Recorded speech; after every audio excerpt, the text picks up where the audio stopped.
1984 ਦੇ ਹਮਲੇ ਨੇ ਭਾਰਤ ਨਾਲੋਂ ਸਾਡਾ ਸਿੱਖਾਂ ਦਾ ਰਿਸ਼ਤਾ ਸਦਾ ਸਦਾ ਲਈ ਤੋੜ ਦਿੱਤਾ ਤੇ ਸਿੱਖ ਫਿਰ ਖਾਲਿਸਤਾਨ ਦੇ ਰਾਹ ਪੈਣ ਲਈ ਮਜਬੂਰ ਹੋ ਗਏ। ਸੰਤ ਗਿਆਨੀ ਜਰਨੈਲ ਸਿੰਘ ਜੀ ਖਾਲਸਾ ਭਿੰਡਰਾਂ ਵਾਲਿਆਂ ਨੂੰ ਜਦੋਂ ਇਹ ਪੁੱਛਿਆ ਜਾਣ ਲੱਗਿਆ ਕਿ ਹਕੂਮਤ ਦਰਬਾਰ ਸਾਹਿਬ ਤੇ ਹਮਲਾ ਕਰਨ ਨੂੰ ਫਿਰਦੀ ਹੈ ਤਾਂ ਮਹਾਂਪੁਰਸ਼ਾਂ ਨੇ ਕਿਹਾ ਕਿ ਜੇ ਹਮਲਾ ਹੋ ਗਿਆ ਤਾਂ ਸਮਝ ਲਓ ਫਿਰ ਖਾਲਿਸਤਾਨ ਦੀ ਨੀਂਹ ਰੱਖੀ। 84 ਦੇ ਜੂਨ ਮਹੀਨੇ ਤੋਂ ਲੈ ਕੇ ਨਵੰਬਰ ਮਹੀਨੇ ਤੱਕ ਆਉਂਦਿਆਂ ਹਾਲਾਤ ਇਹ ਬਣ ਗਏ ਜਦੋਂ ਬੇਦੋਸ਼ੇ ਸਿੱਖਾਂ ਦੇ ਗਲਾਂ 'ਚ ਟਾਇਰ ਪਾਏ ਗਏ, ਧੀਆਂ ਭੈਣਾਂ ਨੂੰ ਬੇਪਤ ਕੀਤਾ ਗਿਆ, ਸਾਹਿਬ ਸ੍ਰੀ ਗੁਰੂ ਗ੍ਰੰਥ ਸਾਹਿਬ ਜੀ ਦੇ ਪਾਵਨ ਸਰੂਪਾਂ ਦੀ ਬੇਅਦਬੀ ਹੋਈ ਤਾਂ ਫਿਰ ਤਾਂ ਕੋਈ ਰਹਿ ਹੀ ਨਹੀਂ ਗਿਆ। ਸਾਰੀ ਕੌਮ ਨੂੰ ਇਕਜੁੱਟ ਤੇ ਇਕਮੁੱਠ ਹੋ ਕੇ ਖਾਲਿਸਤਾਨ ਦੀ ਹਮਾਇਤ ਕਰਨੀ ਪਈ ਕਿ ਖਾਲਿਸਤਾਨ ਬਗੈਰ ਗੁਜ਼ਾਰਾ ਨਹੀਂ। ਜਿਹੜਾ ਕੌਮ ਨੇ ਨਿਸ਼ਾਨਾ ਮਿਥਿਆ 1984 ਦੇ ਸ਼ਹੀਦਾਂ ਨੇ ਜਿਹੜਾ ਨਿਸ਼ਾਨਾ ਮਿਥਿਆ ਉਹਦੇ ਲਈ ਸੰਘਰਸ਼ ਲਗਾਤਾਰ ਜਾਰੀ ਆ।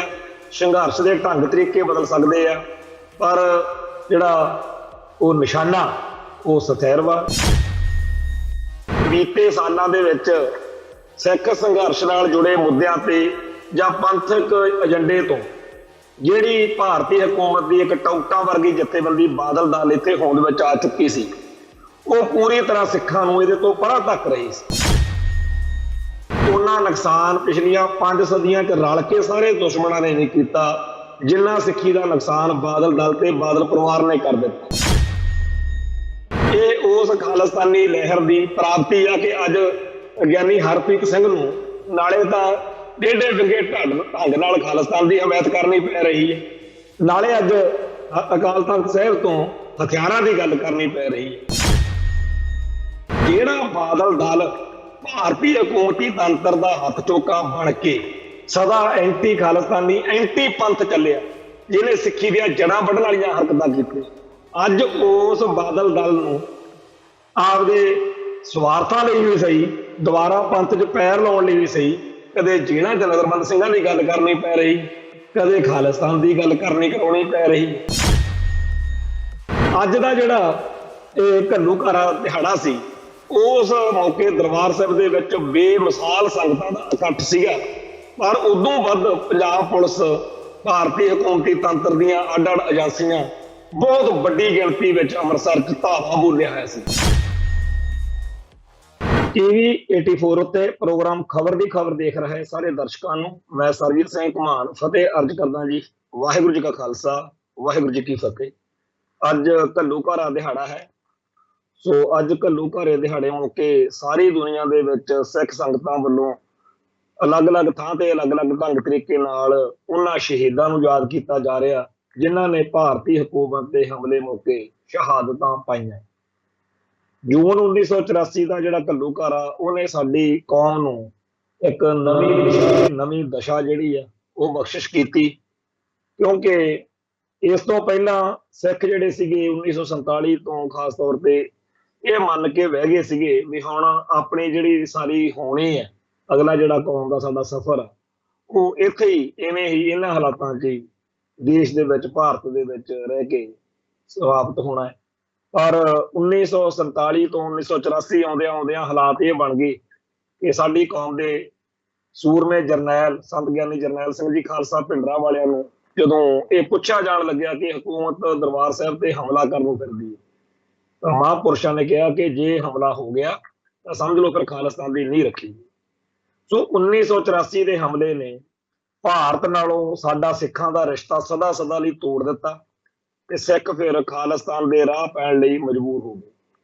ਕੌਮ ਦੇ ਇੱਕ ਛੋਟੇ ਜਿਹੇ ਹਿੱਸੇ ਨੇ ਸਦਾ ਹੀ ਖਾਲਿਸਤਾਨ ਦਾ ਵਿਰੋਧ ਕੀਤਾ ਪਰ 1984 ਦੇ ਜੂਨ ਮਹੀਨੇ ਤੋਂ ਲੈ ਕੇ ਨਵੰਬਰ ਮਹੀਨੇ ਤੱਕ ਆਉਂਦਿਆਂ ਹਾਲਾਤ ਇਹ ਬਣ ਗਏ ਜਦੋਂ ਬੇਦੋਸ਼ੇ ਸਿੱਖਾਂ ਦੇ ਗਲਾਂ 'ਚ ਟਾਇਰ ਪਾਏ ਗਏ, ਧੀਆਂ ਭੈਣਾਂ ਨੂੰ ਬੇਪਤ ਕੀਤਾ ਗਿਆ, ਸਾਹਿਬ ਸ੍ਰੀ ਗੁਰੂ ਗ੍ਰੰਥ ਸਾਹਿਬ ਜੀ ਦੇ ਪਾਵਨ ਸਰੂਪਾਂ ਦੀ ਬੇਅਦਬੀ ਹੋਈ ਤਾਂ ਫਿਰ ਤਾਂ ਕੋਈ ਰਹਿ ਹੀ ਨਹੀਂ ਗਿਆ। ਸਾਰੀ ਕੌਮ ਨੂੰ ਇਕਜੁੱਟ ਤੇ ਇਕਮੁੱਠ ਹੋ ਕੇ ਖਾਲਿਸਤਾਨ ਦੀ ਹਮਾਇਤ ਕਰਨੀ ਪਈ ਕਿ ਖਾਲਿਸਤਾਨ ਬਗੈਰ ਗੁਜ਼ਾਰਾ ਨਹੀਂ।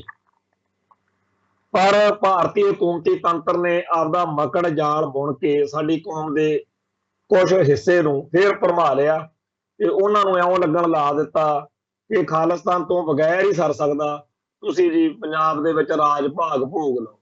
ਸੋ ਫਿਰ ਜਿਹੜਾ ਨੀਲੀ ਪੱਗ ਬੰਨ੍ਹ ਕੇ ਸਰਦਾਰ ਸਰਜੀਤ ਸਿੰਘ ਬਰਨਾਲੇ ਵਰਗੇ फिर बादल वर्गे, फिर होर बहुत कुछ इत्थे वापरिया। तो जिहड़ा कौम ने निशाना मिथया 1984 ਦੇ ਸ਼ਹੀਦਾਂ ਨੇ ਜਿਹੜਾ ਨਿਸ਼ਾਨਾ ਮਿਥਿਆ, ਉਹਦੇ ਲਈ ਸੰਘਰਸ਼ ਲਗਾਤਾਰ ਜਾਰੀ ਆ। ਸੰਘਰਸ਼ ਦੇ ਢੰਗ ਤਰੀਕੇ ਬਦਲ ਸਕਦੇ ਆ, ਪਰ ਜਿਹੜਾ ਉਹ ਨਿਸ਼ਾਨਾ ਉਹ ਸਥਿਰ ਵਾ ਤੇ ਉਹਦੀ ਪ੍ਰਾਪਤੀ ਲਈ ਕੌਮ ਜਿਹੜੀ ਆ ਉਹ ਯਤਨਸ਼ੀਲ ਹੈ। ਇਸ ਵਾਰ ਦਾ ਜਿਹੜਾ ਜੂਨ 84 ਦਾ ਘੱਲੂਘਾਰਾ ਉਹ ਇੱਕ ਅਹਿਮ ਟਰਨਿੰਗ ਪੁਆਇੰਟ ਆ ਸਿੱਖ ਹਿਸਟਰੀ ਦੇ ਵਿੱਚ, ਕਿਉਂਕਿ ਬੀਤੇ ਸਾਲਾਂ ਦੇ ਵਿੱਚ ਸਿੱਖ ਸੰਘਰਸ਼ ਨਾਲ ਜੁੜੇ ਮੁੱਦਿਆਂ ਤੇ ਜਾਂ ਪੰਥਕ ਏਜੰਡੇ ਤੋਂ ਜਿਹੜੀ ਭਾਰਤੀ ਹਕੂਮਤ ਦੀ ਇੱਕ ਟੌਟਾ ਵਰਗੀ ਜਥੇਬੰਦੀ ਬਾਦਲ ਦਲ ਇੱਥੇ ਹੋਂਦ ਵਿੱਚ ਆ ਚੁੱਕੀ ਸੀ, ਉਹ ਪੂਰੀ ਤਰ੍ਹਾਂ ਸਿੱਖਾਂ ਨੂੰ ਇਹਦੇ ਤੋਂ ਪਰਾਂ ਧੱਕ ਰਹੀ ਸੀ। ਤੇ ਇੱਕ ਪਾਸੇ ਤਾਂ ਸਿੱਖ ਜਜ਼ਬਾਤਾਂ ਦਾ, ਸਿੱਖ ਹਿੱਤਾਂ ਦਾ ਪੂਰਾ ਨੁਕਸਾਨ ਕੀਤਾ ਜਾ ਰਿਹਾ ਸੀ। RSS ਦੇ ਏਜੰਡੇ ਤਹਿਤ ਬਾਦਲ ਪਰਿਵਾਰ ਨੇ, ਬਾਦਲ ਦਲ ਨੇ ਇੱਥੇ ਸਾਹਿਬ ਸ੍ਰੀ ਗੁਰੂ ਗ੍ਰੰਥ ਸਾਹਿਬ ਜੀ ਦੇ ਪਾਵਨ ਸਰੂਪਾਂ ਦੀ ਬੇਅਦਬੀ ਤੱਕ ਹੋਣ ਦਿੱਤੀ। ਬੇਅੰਤ ਸਿੱਖਾਂ ਦੀਆਂ ਸ਼ਹਾਦਤਾਂ ਹੋ ਗਈਆਂ। ਪਰ ਇਹ ਸਾਰੇ ਕਾਸੇ ਦੇ ਬਾਵਜੂਦ ਬਾਦਲ ਦਲ ਨੂੰ ਇਹ ਮਾਣ ਸੀ ਕਿ ਸਿੱਖ ਤਾਂ ਕੁਝ ਕਰਨ ਕਰਾਉਣ ਜੋਗੇ ਨਹੀਂ, ਸਾਡਾ ਕੁਝ ਵਿਗਾੜਨ ਜੋਗੇ ਨਹੀਂ, ਤੇ ਭਾਰਤੀ ਹਕੂਮਤ ਦਾ ਸਾਡੇ ਤੇ ਸਿੱਧਾ ਹੱਥ ਵਾ। ਤੇ ਹੁਣ ਤਾਂ ਸਾਡੀਆਂ ਪੌਵਾਰਾਂ ਨੇ, ਅਸੀਂ ਸਿੱਖਾਂ ਦੇ ਜਜ਼ਬਾਤਾਂ ਤੋਂ ਜਾਂ ਪੰਥਕ ਏਜੰਡੇ ਤੋਂ ਜਾਂ ਖਾਲਿਸਤਾਨ ਤੋਂ ਅਸੀਂ ਕੀ ਲੈਣਾ, ਜਦੋਂ ਸਾਨੂੰ ਵੈਸੇ ਮੁੱਖ ਮੰਤਰੀ ਦੀ ਕੁਰਸੀ ਜਿਹੜੀ ਹੈ। ਤੋ ਇਸ ਕਰਕੇ 25-25 ਸਾਲ ਰਾਜ ਕਰਨ ਦੇ ਦਮ ਗੱਜੇ ਮਾਰਨ ਵਾਲੇ ਬਾਦਲ ਦਲ ਦੇ ਲੀਡਰਾਂ ਨੇ ਪਿਛਲੇ ਲੰਮੇ ਅਰਸੇ ਤੋਂ ਸਿੱਖਾਂ ਨੂੰ ਇੰਨਾ ਸਤਾਇਆ, ਇੰਨਾ ਖਪਾਇਆ, ਇੰਨਾ ਤੰਗ ਪਰੇਸ਼ਾਨ ਕੀਤਾ ਕਿ ਅਸੀਂ ਇਹ ਨਿਰਣਾ ਕੱਢਣ ਲਈ ਮਜਬੂਰ ਹੋ ਗਏ ਕਿ ਉਹਨਾਂ ਨੁਕਸਾਨ ਪਿਛਲੀਆਂ 5 ਸਦੀਆਂ 'ਚ ਰਲ ਕੇ ਸਾਰੇ ਦੁਸ਼ਮਣਾਂ ਨੇ ਨਹੀਂ ਕੀਤਾ, ਜਿੰਨਾ ਸਿੱਖੀ ਦਾ ਨੁਕਸਾਨ ਬਾਦਲ ਦਲ ਤੇ ਬਾਦਲ ਪਰਿਵਾਰ ਨੇ ਕਰ ਦਿੱਤਾ। ਭਾਰਤੀ ਹਕੂਮਤੀ ਤੰਤਰ ਨੇ ਜਦੋਂ ਕਿਸੇ ਬਿਆੰਤੇ ਬੁੱਚੜ ਨੂੰ, ਕਿਸੇ ਵੈਦਿਆ ਨੂੰ, ਕਿਸੇ KPS ਗਿੱਲ ਵਰਗੇ ਨੂੰ ਜਾਂ ਕਿਸੇ ਹੋਰ ਨੂੰ ਮੂਹਰੇ ਲਾ ਕੇ ਕੌਮ ਦਾ ਜਿਹੜਾ ਨੁਕਸਾਨ ਕੀਤਾ, ਉਦੋਂ ਸਾਡੀ ਕੌਮ ਨੇ ਕਿਹਾ ਕਿ ਨਹੀਂ ਜੀ ਆਪਣੇ ਕੋਲੇ ਬਾਦਲ ਦਲ ਹੈਗਾ ਨਾ। ਤੇ ਜਦੋਂ ਬਾਦਲ ਦਲ ਨੂੰ ਮੂਹਰੇ ਲਾ ਕੇ ਨੁਕਸਾਨ ਕੀਤਾ, ਫਿਰ ਕੌਮ ਕੋਲੇ ਕੋਈ ਰਾਹ ਨਹੀਂ ਸੀ ਬਚ ਰਿਹਾ। ਖਾਲਿਸਤਾਨੀ ਖਾੜਕੂ ਲਹਿਰ ਜਿਹੜੀ ਸੀ ਉਹਦਾ ਉਹੋ ਜਿਹਾ ਜਲਾਓ ਨਹੀਂ ਸੀ ਰਿਹਾ। ਉਹ ਜਿਹੜੇ ਇਹ ਹਾਲਾਤ ਬਣੇ, ਇਹਦੇ ਵਿੱਚੋਂ ਆਮ ਆਦਮੀ ਪਾਰਟੀ ਦਾ ਉਭਾਰ ਹੋਇਆ। ਪਹਿਲਾਂ ਲੋਕਾਂ ਨੇ ਇੱਕ ਮੌਕਾ ਕੈਪਟਨ ਅਮਰਿੰਦਰ ਸਿੰਘ ਨੂੰ ਵੀ ਦਿੱਤਾ, ਪਰ ਕੈਪਟਨ ਅਮਰਿੰਦਰ ਸਿੰਘ ਨੇ ਜੋ ਕੀਤਾ ਉਹ ਆਪਣੇ ਸਾਹਮਣੇ ਆਖਿਰ ਭਾਜਪਾ ਛਾਲ ਮਾਰ ਗਿਆ ਤੇ ਬਾਕੀ ਰਹਿੰਦੇ ਖੁੰਦੇ ਸੱਜਣ ਕੁਮਾਰ ਜਾਖੜ ਆ ਜਿਹੜਾ ਹੁਣ ਉਹ ਲੈ ਗਿਆ। ਸੋ ਸਾਰੀ ਕਾਂਗਰਸ ਜਿਹਨੇ 1984 ਚ ਸਾਡੇ ਉੱਤੇ ਕਹਿਰ ਕੀਤਾ ਸੀ, ਇਸ ਵੇਲੇ ਉਹ ਭਾਜਪਾ 'ਚ ਸ਼ਾਮਲ ਹੋਣ ਜਾ ਰਹੀ ਹੈ। ਸਾਡੀ ਕੌਮ ਦੇ ਬਹੁਤ ਸਾਰੇ ਭੋਲੇ ਹਿੱਸੇ ਸਾਨੂੰ ਫੋਨ ਕਰਕੇ ਜਾਂ ਵੈਸੇ ਜਜ਼ਬਾਤਾਂ ਦਾ ਇਜ਼ਹਾਰ ਕਰਦੇ ਆ ਮਿਲ ਕੇ ਕਿ ਜੀ ਦੇਖੋ ਉਹ ਕਾਂਗਰਸ ਖਤਮ ਹੋ ਰਹੀ ਹੈ ਜਿਹਨੇ ਸਾਡੇ ਉੱਤੇ ਅਟੈਕ ਕੀਤਾ ਸੀ। ਸਮਝਾਈਦਾ ਉਹਨਾਂ ਨੂੰ ਕਿ ਭਰਾਵੋ ਉਦੋਂ ਕਾਂਗਰਸ ਰਾਹੀਂ ਭਾਰਤੀ ਹਕੂਮਤ ਚੱਲ ਰਹੀ ਸੀ।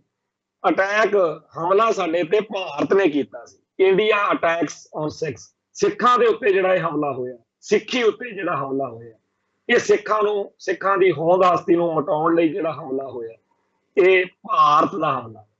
ਉਦੋਂ ਕਾਂਗਰਸ ਸੀ ਜਿਹਦੇ ਤੁਸੀਂ ਅੱਜ ਖੁਸ਼ ਹੋ ਰਹੇ ਆ ਵੀ ਕਾਂਗਰਸ ਖਤਮ ਹੋ ਰਹੀ ਹੈ, ਜਿਹਦੇ ਤੁਸੀਂ ਖੁਸ਼ ਹੋ ਰਹੇ ਹੋ ਕਿ ਭਾਜਪਾ ਮਜ਼ਬੂਤ ਹੋ ਰਹੀ ਹੈ। ਇਹ ਉਹੀ ਭਾਜਪਾ ਜਿਹਦੇ ਲੀਡਰ ਇਸ ਹਮਲੇ ਬਾਰੇ ਕਹਿੰਦੇ ਸੀ ਕਿ ਇੰਦਰਾ ਤਾਂ ਦੁਰਗਾ ਦਾ ਅਵਤਾਰ ਆ, ਜਿਹਨੇ ਅਟੈਕ ਕੀਤਾ ਇਹ ਤਾਂ 6 ਮਹੀਨੇ ਪਹਿਲਾਂ ਕਰਨਾ ਚਾਹੀਦਾ ਸੀ। ਬਾਰ-ਬਾਰ ਇਹਦੇ ਲੀਡਰ ਕਹਿੰਦੇ ਰਹੇ ਕਿ ਇਹ ਜਿਹੜਾ ਹਮਲਾ ਇਹ ਤਾਂ ਇੰਦਰਾ ਨੇ ਕਰਨਾ ਹੀ ਨਹੀਂ ਸੀ, ਤਾਂ ਅਸੀਂ ਕਰਵਾਇਆ। ਸੋ ਅੱਜ ਜਦੋਂ ਕਾਂਗਰਸ ਮੁੱਕ ਰਹੀ ਆ, ਮਰ ਰਹੀ ਆ, ਖਤਮ ਹੋ ਰਹੀ ਆ, ਉਦੋਂ ਸਾਨੂੰ ਇਹ ਚੇਤੇ ਕਰ ਲੈਣਾ ਚਾਹੀਦਾ ਕਿ ਜਿਹੜੀ ਧਿਰ ਮਜ਼ਬੂਤ ਹੋ ਰਹੀ ਆ, ਇਹ ਨਾਗਰਾਜ ਤੇ ਸਾਫਰਾਜ ਇੱਕੋ ਹੀ ਚੀਜ਼ਾਂ। ਇਹਨਾਂ ਦੋਨਾਂ ਧਿਰਾਂ ਨੇ ਆਪੋ ਆਪਣੇ ਏਜੰਡੇ ਤਹਿਤ ਬਾਦਲ ਦਲ ਨੂੰ ਵਰਤਿਆ, ਇਹਨਾਂ ਪੰਜਾਬ ਦੇ ਸਿਆਸੀ ਭਲਵਾਨਾਂ ਨੂੰ ਵਰਤਿਆ। ਦੂਰ ਦੂਰ ਤੱਕ ਨਜ਼ਰ ਮਾਰਿਆ, ਸਾਡੇ ਕੋਲੇ ਕੋਈ ਇਹੋ ਜਿਹਾ ਲੀਡਰ, ਕੋਈ ਇਹੋ ਜਿਹੀ ਧਿਰ ਨਹੀਂ ਪੰਜਾਬ 'ਚ ਦਿਖ ਰਹੀ ਜਿਹਦੇ ਉੱਤੇ ਆਪਾਂ ਕਹੀਏ ਕਿ ਇਹਦੇ ਤੇ ਅੱਖਾਂ ਮੀਚ ਕੇ ਚਾਹੇ ਯਕੀਨ ਕਰ ਲਈਏ ਇਹ ਸਾਨੂੰ ਧੋਖਾ ਨਹੀਂ ਦੇਊਗੀ। ਜਿਹੜੇ ਸਾਡੇ ਪੰਥਕ ਤੇ ਖਾਲਿਸਤਾਨੀ ਸਫਾਂ ਦੇ ਵਿੱਚ ਵਿਚਰਦੇ ਆਗੂ ਆ, ਇਹਨਾਂ ਨੂੰ ਧੱਕ ਕੇ ਪਾਸੇ ਕੀਤਾ ਗਿਆ। ਇਹਨਾਂ ਦੀ ਥਾਂ ਦੇ ਉੱਤੇ ਟੌਟਾ ਕੈਟਾਂ ਵਰਗੇ ਜਿਹੜੇ ਬੰਦੇ ਸੀ ਉਹ ਸਾਰੇ ਪੰਜਾਬ ਚੋਂ ਉਭਾਰ ਕੇ ਉਹਨਾਂ ਨੂੰ ਪੰਜਾਬ ਦੇ ਸਿਆਸੀ ਭਲਵਾਨ ਜਿਹੜਾ ਸੀ, ਸਿਆਸੀ ਆਗੂ ਜਿਹੜਾ ਸੀ, ਗਰਦਾਨ ਦਿੱਤਾ ਗਿਆ। ਪੰਥਕ ਦਰਦ ਰੱਖਣ ਵਾਲਿਆਂ ਨੂੰ ਬਦਨਾਮ ਕੀਤਾ ਗਿਆ। ਪੰਥਕ ਪੀੜ ਜਿਹੜੀ ਸੀ ਜਿਨ੍ਹਾਂ ਦੇ ਅੰਦਰ ਵਸੀ ਹੋਈ ਸੀ ਉਹਨਾਂ ਨੂੰ ਧੱਕ ਕੇ ਖੁੰਝੇ ਨਾਲ ਲਾਇਆ ਗਿਆ। ਸੋ ਇਸ ਮਾਹੌਲ ਦੇ ਵਿੱਚ ਬੜੇ ਲੰਮੇ ਅਰਸੇ ਤੋਂ ਸਿੱਖ ਸੰਤਾਪ ਭੋਗਦੇ ਆ ਰਹੇ ਸੀ। ਕਦੇ ਕਾਂਗਰਸ ਨੂੰ ਮੌਕਾ ਦੇਤਾ, कदे आम आदमी पार्टी नूं मौका देता। इस वार दे पंजाब विधान सभा दीआं चोणां दे नतीजिਆਂ ने बादल दल नूं बहुत करारा झटका दिता। इत्थे भाजपा भी हुंझी गई, इत्थे कांग्रेस भी हुंझी गई ते बादल दल दा भी सफाया हो गया, क्योंकि एक भी लीडर, एक भी MLA बादल दल दा आपदे इस बादल दल दे एजेंडे करके नहीं जिते। ਜਿਹੜੀਆਂ ਦੋ ਸੀਟਾਂ ਨੇ, ਇੱਕ ਮਜੀਠੀਏ ਦੀ ਜਿਹੜੀ ਘਰੋਂ ਘਰ ਵਾਲੀ ਆ ਉਹਦੀ ਬੀਬੀ, ਉਹ ਆਪਾਂ ਨੂੰ ਸਾਰਿਆਂ ਨੂੰ ਪਤਾ ਵੀ ਉਹ ਤਾਂ ਰਾਧਾ ਸੁਆਮੀਆਂ ਦੀ ਸੀਟ ਹੈ। ਤੇ ਦੂਜੀ ਜਿਹੜੀ ਸੀਟ ਦੁਆਬੇ 'ਚ ਜਿੱਤੀ ਆ, ਉਹ ਜਿਹੜਾ ਡੇਰਾ ਸੱਚਖੰਡ ਬੱਲਾ ਵਾਲਾ, ਜਿਹਦੇ ਮੁਖੀ ਨੂੰ ਇਟਲੀ ਦੇ ਵਿੱਚ ਅਟੈਕ ਕਰਕੇ ਸਿੰਘਾਂ ਨੇ ਸੋਧਾ ਲਾਇਆ ਸੀ, ਉਪਰੰਤ ਪੰਜਾਬ ਦੇ ਵਿੱਚ ਸਿੱਖਾਂ ਦੇ ਉੱਤੇ ਹਮਲੇ ਹੋਏ, ਉਪਰੰਤ ਉਹਦਾ ਉਸ ਸ਼ਖਸ ਦਾ ਜਿਹੜਾ ਸਾਹਿਬ ਸ੍ਰੀ ਗੁਰੂ ਗ੍ਰੰਥ ਸਾਹਿਬ ਜੀ ਦੇ ਸਰੂਪ ਦੀ ਬੇਅਦਬੀ ਕਰਨ ਕਰਾਉਣ ਤੇ ਉਹਦੀ ਹਾਜ਼ਰੀ ਦੇ ਵਿੱਚ ਸਿੱਖ ਜਜ਼ਬਾਤਾਂ ਦਾ ਘਾਣ ਹੁੰਦਾ ਰਵੇ, ਤੇ ਇਹੋ ਜਿਹਾ ਜਿਹੜਾ ਸ਼ਖਸ ਆ ਉਹਦਾ ਭੋਗ ਫਿਰ ਬਾਦਲ ਦਲ ਨੇ ਧੱਕੇ ਨਾਲ ਸਿੱਖਾਂ ਨੂੰ ਚੜਾਉਣ ਦੇ ਲਈ ਦਰਬਾਰ ਸਾਹਿਬ ਕੰਪਲੈਕਸ ਦੇ ਵਿੱਚ ਪਵਾਇਆ ਸੀ। ਤੇ ਆਪ ਜਦੋਂ ਡੇਰੇ ਉੱਥੇ ਗਿਆ ਸੱਚਖੰਡ ਬੱਲਾ, ਉੱਥੇ ਤਾਂ ਥੱਲੇ ਜਾ ਕੇ ਬਹਿ ਗਿਆ ਸੀ, ਪਰ ਜਦੋਂ ਇੱਥੇ ਦਰਬਾਰ ਸਾਹਿਬ ਕੰਪਲੈਕਸ ਉਹਦੇ ਭੋਗ ਤੇ ਆਇਆ, ਉਦੋਂ ਇੱਥੇ ਜਿਹੜਾ ਸੀ ਉੱਚੇ ਥਾਂ ਤੇ ਬੈਠਿਆ ਸੀ। ਸੋ ਇਹ ਜਿਹੜਾ ਦੂਜੀ ਸੀਟ ਦੁਆਬੇ 'ਚ ਆ, ਉਹ ਬਾਦਲ ਦਲ ਨੇ ਉਹਦੇ ਪੇਟੇ ਪਾਈ ਹੋਈ ਆ, ਤੇ ਉਹ ਉੱਥੋਂ ਸੱਚਖੰਡ ਬੱਲਾ ਵਾਲਿਆਂ ਨੇ ਸੀਟ ਜਿੱਤੀ ਆ। ਉਹ ਵੀ ਬਾਦਲ ਦਲ ਦੀ ਸੀਟ ਨਹੀਂ ਹੈਗੀ, ਉਹ ਤਾਂ ਡੇਰੇ ਦੀ ਵੋਟ ਆ। ਤੀਜਾ ਕੈਂਡੀਡੇਟ ਜਿੱਤਿਆ ਮਨਪ੍ਰੀਤ ਸਿੰਘ ਅਯਾਲੀ। ਮਨਪ੍ਰੀਤ ਸਿੰਘ ਅਯਾਲੀ ਜਿਹੜਾ ਉਹ ਆਪ ਦੇ ਸਿਰ ਤੇ ਜਿੱਤਿਆ। ਜੇ ਉਹ ਬਾਦਲ ਦਲ ਦੇ ਸਿਰ ਤੇ ਕੋਈ ਵੋਟ ਲੈਣ ਦੀ ਕੋਸ਼ਿਸ਼ ਕਰੇ ਤਾਂ ਇੱਕ ਵੀ ਵੋਟ ਨਾ ਪਵੇ। ਸੋ ਪਹਿਲੀ ਵਾਰ ਪੰਜਾਬ ਦੇ ਵਿੱਚ ਬਾਦਲ ਦਲ ਦਾ ਇੰਨਾ ਬੁਰਾ ਹਸ਼ਰ ਹੋਇਆ, ਦੁਨੀਆ ਨੇ ਦੱਸ ਦਿੱਤਾ ਕਿ ਤੁਸੀਂ ਉਹ ਲੋਕ ਹੋ ਜਿਨ੍ਹਾਂ ਨੇ ਸਾਡੇ ਧਰਮ ਦਾ, ਸਾਡੇ ਪੰਜਾਬ ਦਾ, ਸਾਡੇ ਸਿੱਖ ਹਿੱਤਾਂ ਦਾ, ਸਿੱਖ ਜਜ਼ਬਾਤਾਂ ਦਾ ਇੰਨਾ ਘਾਣ ਕੀਤਾ ਕਿ ਸਾਡੀ ਕੌਮ ਆ ਜਿਹੜੀ ਬਹੁਤ ਬੁਰੇ ਹਾਲਾਤਾਂ 'ਚ ਫਸਾ ਦਿੱਤੀ ਗਈ ਹੈ। ਅੱਜ ਬੜੀ ਵੱਡੀ ਗਿਣਤੀ ਵਿੱਚ ਕੌਮ ਦੇ ਜਿਹੜੇ ਦੱਬੇ ਕੁਚਲੇ ਹਿੱਸੇ ਨੇ ਉਹ ਧਰਮ ਪਰਿਵਰਤਨ ਕਰਕੇ ਦੂਜੇ ਪਾਸੇ ਨੂੰ ਭੱਜ ਰਹੇ। ਦੂਜੇ ਪਾਸੇ ਸਾਡੀ ਕੌਮ ਦੇ ਵੱਡੇ ਹਿੱਸੇ ਦੇ ਹਿੱਤ ਜਿਹੜੇ ਨੇ ਉਹ ਇੰਨੇ ਬੁਰੀ ਤਰ੍ਹਾਂ ਦਰੜੇ ਜਾ ਰਹੇ ਨੇ, ਕੋਈ ਉਹਨਾਂ ਦੀ ਬਾਂਹ ਫੜਨ ਵਾਲਾ ਨਹੀਂ। ਜਿਹੜੀ ਅਕਾਲੀ ਲੀਡਰਸ਼ਿਪ ਜਿਹਦੇ ਮਾਣ ਹੁੰਦਾ ਸੀ ਕੌਮ ਨੂੰ, ਅੱਜ ਉਹ ਬਾਦਲ ਦਲ ਦੇ ਹੱਥਾਂ 'ਚ ਆ ਜਾਣ ਕਰਕੇ ਸਾਡੀਆਂ ਸਾਰੀਆਂ ਸੰਸਥਾਵਾਂ ਜਿਹੜੀਆਂ ਨੇ, ਅੱਜ ਕੋਈ ਪੰਥਕ ਦਰਦ ਰੱਖਣ ਵਾਲੇ ਪਰਿਵਾਰ ਦੇ ਬੱਚੇ ਨੂੰ ਜੇ ਸ਼੍ਰੋਮਣੀ ਕਮੇਟੀ 'ਚ ਨੌਕਰੀ ਦਿਵਾਉਣੀ ਹੋਵੇ ਮੁਸ਼ਕਲ ਆ। ਪਰ ਉਸੇ ਹੀ ਸੀਟ ਦੇ ਉੱਤੇ ਜੇਕਰ ਕੋਈ RSS ਦੇ ਅਫਸਰ ਜਾਂ BJP ਦੇ ਅਧਿਕਾਰੀ ਦਾ ਫੋਨ ਆ ਜਾਂਦਾ ਤਾਂ ਬਾਦਲ ਦਲ ਵਾਲੇ ਅੱਜ ਵੀ, ਕਿਉਂਕਿ ਅੱਜ ਵੀ ਉਹਨਾਂ ਨੂੰ ਆਸ ਆ ਕਿ ਹੋ ਸਕਦਾ ਕਦੇ ਨਾ ਕਦੇ ਆਪਣਾ ਉਹਨਾਂ ਨਾਲ ਗੱਠਜੋੜ ਦੁਬਾਰਾ ਮਜ਼ਬੂਤ ਹੋ ਜੇ। ਸੋ BJP ਦੇ ਕਹਿਣ ਦੇ ਉੱਤੇ ਤਾਂ ਇੱਥੇ ਕੱਟੜ ਸਿੱਖ ਵਿਰੋਧੀ ਬੰਦਿਆਂ ਨੂੰ ਭਰਤੀ ਕੀਤਾ ਜਾ ਸਕਦਾ, ਪਰ ਸਿੱਖ ਅਦਾਰਿਆਂ ਵਿੱਚ ਪੰਥਕ ਦਰਦ ਰੱਖਣ ਵਾਲਿਆਂ ਨੂੰ ਐਂ ਦੇਖਦੇ ਆ ਵੀ ਜਿਵੇਂ ਕੋਈ ਦੁਸ਼ਮਣ ਹੋਵੇ। ਸੋ ਇਸ ਮਾਹੌਲ ਦੇ ਵਿੱਚ ਅੱਜ ਜਦੋਂ ਇਸ ਬਾਦਲ ਦਲ ਨੂੰ ਸੱਤਾ ਤੋਂ ਲਾਂਭੇ ਕਰ ਦਿੱਤਾ ਗਿਆ, ਇਹਨਾਂ ਨੂੰ ਲੱਗਦਾ ਸੀਗਾ ਸਾਡਾ ਸ਼ਾਇਦ ਐਤਕੀ ਕੋਈ ਕਹਾਣੀ ਲੋਟ ਆ ਜਾਵੇ। ਅਸੀਂ ਵੀ ਇਹੋ ਜਿਹੀਆਂ ਗੱਲਾਂ ਸੋਚਣ ਲੱਗ ਗਏ ਸੀਗੇ ਕਿ ਸ਼ਾਇਦ 15-20 ਸੀਟਾਂ ਇਹਨਾਂ ਨੂੰ ਮਿਲ ਜਾਣਗੀਆਂ, ਪਰ ਪੰਥ ਨੇ, ਸਿੱਖ ਜਗਤ ਨੇ, ਗੁਰੂ ਪਾਤਸ਼ਾਹ ਨੇ ਕਿਰਪਾ ਕੀਤੀ ਆ ਕਿ ਅੱਜ ਇਹਨਾਂ ਦੇ ਪੱਲੇ ਦੱਲੇ ਕੁਛ ਨਹੀਂ। ਸੋ ਹੁਣ ਫਿਰ ਆਪਦੇ ਪੈਰ ਜਮਾਉਣ ਦੇ ਲਈ ਬੜਾ ਕੁਛ ਕਰ ਰਹੇ, ਕਦੇ ਕੁਛ ਕਦੇ ਕੁਛ। ਹੁਣ ਇਹਨਾਂ ਦਿਨਾਂ 'ਚ ਇਹਨਾਂ ਨੇ ਬੰਦੀ ਸਿੰਘਾਂ ਦੇ ਨਾਂ ਦੇ ਉੱਤੇ ਇੱਕ ਚਾਲ ਚੱਲੀ ਆ। ਪਹਿਲਾਂ ਬੰਦੀ ਸਿੰਘਾਂ ਦੇ ਨਾਂ ਤੇ ਇੱਕ ਇਕੱਤਰਤਾ ਕਰ ਲਈ ਤੇ ਉਹਦੇ ਵਿੱਚ ਇਹ ਪ੍ਰਭਾਵ ਦੇਣ ਦਾ ਯਤਨ ਕੀਤਾ ਕਿ ਅਸੀਂ ਬੜੇ ਸੁਹਿਰਦ ਵਾਂ, ਚਲੋ ਜੀ ਆਪੋ ਆਪਣੇ ਸਿਆਸੀ ਵਖਰੇਵਿਆਂ ਦੇ ਸਮੇਤ ਆਪਾਂ ਇਸ ਮਸਲੇ ਤੇ ਇਕੱਠੇ ਹੋਈਏ। ਇਹ ਉਹੀ ਬਾਦਲ ਦਲ ਵਾ ਜਿਹਨੇ ਛਿੱਤਰ ਫੇਰ ਫੇਰ ਕੇ ਬਾਦਲ ਦਲ ਦੇ ਰਾਜ ਦੇ ਦੌਰਾਨ ਉਹਨਾਂ ਸਿੱਖਾਂ ਨੂੰ ਜਲੀਲ ਕੀਤਾ ਜਿਹੜੇ ਬੰਦੀ ਸਿੰਘਾਂ ਦੀ ਰਿਹਾਈ ਜਾਂ ਹੋਰ ਪੰਥਕ ਮਸਲਿਆਂ ਤੇ ਜੱਦੋ-ਜਹਿਦ ਕਰਦੇ ਰਹੇ। ਇਹ ਉਹੀ ਬਾਦਲ ਦਲ ਆ ਜਿਹਨੇ ਗੁਰਦੁਆਰਾ ਅੰਬ ਸਾਹਿਬ ਮੋਹਾਲੀ ਦੇ ਵਿੱਚ ਜਦੋਂ ਭਾਈ ਗੁਰਬਖਸ਼ ਸਿੰਘ ਖਾਲਸਾ ਨੇ ਭੁੱਖ ਹੜਤਾਲ ਆਰੰਭੀ ਸੀ ਕਿ ਸਿੰਘਾਂ ਦੀਆਂ ਰਿਹਾਈਆਂ ਹੋਣੀਆਂ ਚਾਹੀਦੀਆਂ ਨੇ, ਜੋ ਕੁਝ ਉਹਨਾਂ ਦਿਨਾਂ ਦੇ ਵਿੱਚ ਇਸ ਪਾਰਟੀ ਨੇ, ਜਿਵੇਂ ਇਸ ਪਾਰਟੀ ਦੇ ਆਗੂਆਂ ਨੇ ਜੋ ਵਿਹਾਰ ਕੀਤਾ, ਜੋ ਬੋਲ ਕਬੋਲ ਬੋਲੇ, ਉਹ ਅਜੇ ਤਾਜ਼ੇ ਨੇ। ਉਸ ਤੋਂ ਬਾਅਦ ਵਿੱਚ ਭਾਈ ਗੁਰਬਖਸ਼ ਸਿੰਘ ਖਾਲਸਾ ਦੇ ਉਸੇ ਏਜੰਡੇ ਨੂੰ ਲੈ ਕੇ ਬਾਪੂ ਸੂਰਤ ਸਿੰਘ ਖਾਲਸਾ ਜਿਹੜੇ ਆ ਉਹ ਮੈਦਾਨ ਵਿੱਚ ਆਏ, ਉਹਨਾਂ ਨੂੰ ਇਹਨਾਂ ਨੇ ਕੈਦੀ ਬਣਾਤਾ ਔਰ ਉੱਥੇ ਜੋ ਕੁਝ ਵਾਪਰਿਆ ਉਹ ਸਾਰਾ ਇਤਿਹਾਸ ਸਾਡੀਆਂ ਅੱਖਾਂ ਦੇ ਸਾਹਮਣੇ ਹੈ। ਬਾਪੂ ਸੂਰਤ ਸਿੰਘ ਖਾਲਸਾ ਦਾ ਤੇ ਭਾਈ ਗੁਰਬਖਸ਼ ਸਿੰਘ ਖਾਲਸਾ ਦਾ ਇਹ ਜਿਹੜੇ ਦੋ ਸੰਘਰਸ਼ ਆ, ਇਹ ਬਾਦਲ ਦਲ ਨੇ ਜਿਵੇਂ ਰੋਲੇ ਤੇ ਜਿਵੇਂ ਜੇਲ੍ਹਾਂ 'ਚ ਨਜ਼ਰਬੰਦ ਸਿੰਘਾਂ ਦੇ ਮਸਲੇ ਤੇ ਭੈੜੇ ਤੋਂ ਭੈੜੇ ਬੋਲ ਬੋਲੇ, ਉਹ ਅਸੀਂ ਭੁੱਲ ਨਹੀਂ ਸਕਦੇ। ਇਹ ਉਹੀ ਬੰਦੇ ਆ ਜਿਨ੍ਹਾਂ ਨੇ ਬੰਦੀ ਸਿੰਘਾਂ ਦਾ ਨਾਂ ਲੈਣ ਸਾਰ ਸਿੱਖਾਂ ਦੇ ਉੱਤੇ ਪੁਲਸੀਆਂ ਨੂੰ ਕੱਟ ਕੇ ਚੜਾ ਦਿੱਤਾ। ਬੜਾ ਉਦੋਂ ਮਾੜਾ ਵਾਪਰਿਆ। ਅੱਜ ਇਹਨਾਂ ਨੂੰ ਹੇਜ ਆਉਣ ਲੱਗ ਗਿਆ। ਲੋਕਾਂ ਨੂੰ ਸਮਝ ਨਹੀਂ ਸੀ ਲੱਗ ਰਹੀ ਕਿ ਬੰਦੀ ਸਿੰਘਾਂ ਦੀ ਗੱਲ ਬਾਦਲ ਦਲ ਕਿੱਧਰੋਂ ਕਰਨ ਲੱਗ ਗਿਆ। ਪਰ ਉਦੋਂ ਲੋਕ ਮਖੌਲਾਂ ਵੀ ਕਰਦੇ ਸੀ ਮੀਟਿੰਗ ਮੌਕੇ ਵੀ ਕਿਤੇ ਬਿਕਰਮਜੀਤ ਸਿੰਘ ਮਜੀਠੀਏ ਨੂੰ ਤਾਂ ਨਹੀਂ ਜਿਹੜਾ ਦਾ ਬੰਦੀ ਸਮਝੀ ਜਾਂਦੇ। ਇਹਨਾਂ ਨੂੰ ਪਤਾ ਵੀ ਹੈਗਾ ਕਿ ਗੱਲ ਕਿਹਦੀ ਕਰ ਰਿਹਾ ਪੰਥ। ਖੈਰ ਥੋੜੇ ਦਿਨ ਚੰਗਾ ਰਾਮ ਰੌਲਾ ਪਿਆ। ਬਹੁਤ ਸਾਰੇ ਲੋਕਾਂ ਨੂੰ ਸਭ ਤੋਂ ਵੱਧ ਇਤਰਾਜ਼ ਸਰਦਾਰ ਸਿਮਰਨਜੀਤ ਸਿੰਘ ਮਾਨ ਤੇ ਹੋਇਆ, ਕਿਉਂਕਿ ਚੰਗਾ ਮਾੜਾ ਜਿੱਦਾਂ ਮਰਜ਼ੀ ਆ ਮਾਨ ਦਲ ਪਾਉਣ ਦੀ ਗੱਲ ਕਰਦਾ ਆ ਰਿਹਾ ਤੇ ਲੰਮੇ ਅਰਸੇ ਤੋਂ ਪੰਥ ਦਰਦੀਆਂ ਨੂੰ ਇਸ ਧਿਰ ਦੇ ਬਾਰੇ ਕਾਫੀ ਜ਼ਿਆਦਾ ਹਮਦਰਦੀ ਆ ਕਿ ਇਹ ਮਾਨ ਦਲ ਵਾਲੇ ਜਿਹੜੇ ਨੇ, ਚਾਹੇ ਉਹ ਕੋਈ ਚੋਣ ਨਹੀਂ ਜਿੱਤ ਰਹੇ, ਚਾਹੇ ਜਿੱਦਾਂ ਮਰਜ਼ੀ ਆ, ਪਰ ਉਹ ਖਾਲਿਸਤਾਨ ਦੇ ਏਜੰਡੇ ਤੇ ਡਟੇ ਖੜੇ ਆ, ਸੰਘਰਸ਼ ਦੇ ਨਜ਼ਰੀਏ ਤੇ ਉਹ ਡਟੇ ਖੜੇ ਆ। ਪਰ ਜਿੱਦਣ ਉਹਨਾਂ ਨੇ ਜਾ ਕੇ ਸਰਦਾਰ ਸੁਖਬੀਰ ਸਿੰਘ ਬਾਦਲ ਦੇ ਨਾਲ ਗੋਡੇ ਨਾਲ ਗੋਡਾ ਜੋੜ ਲਿਆ ਸੀ, ਲੋਕਾਂ ਨੂੰ ਬੜੇ ਇਤਰਾਜ਼ ਜਿਹੇ ਹੋਏ ਸੀ। ਪਰ ਤੇਲ ਦੇਖੋ ਤੇਲ ਦੀ ਧਾਰ ਦੇਖੋ ਵਾਲੀ ਗੱਲ ਸੀ। ਸਮਾਂ ਥੋੜਾ ਜਿਹਾ ਅੱਗੇ ਲੰਘਿਆ, ਸੰਗਰੂਰ ਲੋਕ ਸਭਾ ਚੋਣ ਆ ਗਈ। ਅਸੀਂ ਵੀ ਅੰਦਾਜ਼ੇ ਲਾਏ ਸੀ ਵੀ ਸ਼ਾਇਦ ਕੋਈ ਖੇਡ ਬਣ ਜਾਵੇ, ਹੋ ਸਕਦਾ ਸੰਗਰੂਰ ਜਿਹੜੀ ਸੀਟ ਆ ਉੱਤੇ ਮਾਨ ਸਾਹਿਬ ਦੀ ਸਪੋਰਟ ਇਹ ਕਰ ਜਾਵੇ ਬਾਦਲ ਦਲ ਤੇ ਕਹਿਣ ਕਿ ਜੀ ਠੀਕ ਆ, ਇਸ ਤੋਂ ਅੱਗੇ ਵੀ ਆਪਾਂ ਰਲ ਮਿਲ ਕੇ ਕਰਦੇ ਆ, ਸ਼੍ਰੋਮਣੀ ਕਮੇਟੀ ਦੇ ਵਿੱਚ ਸਾਤੋਂ ਤੁਸੀਂ ਸੀਟਾਂ ਲੈ ਲਓ, ਜਿਵੇਂ ਅਸੀਂ ਸੰਤ ਸਮਾਜ ਨੂੰ 30-35 ਸੀਟਾਂ ਦਿੰਨੇ ਆ, ਉਵੇਂ ਤੁਸੀਂ ਮਾਨ ਦਲ ਵਾਲੇ ਸਾਤੋਂ 30-35 ਸੀਟਾਂ ਲੈ ਲਓ, ਆਪਾਂ ਰਲ ਮਿਲ ਕੇ ਪੰਥ ਵਿੱਚ ਚਲੋ ਜੀ।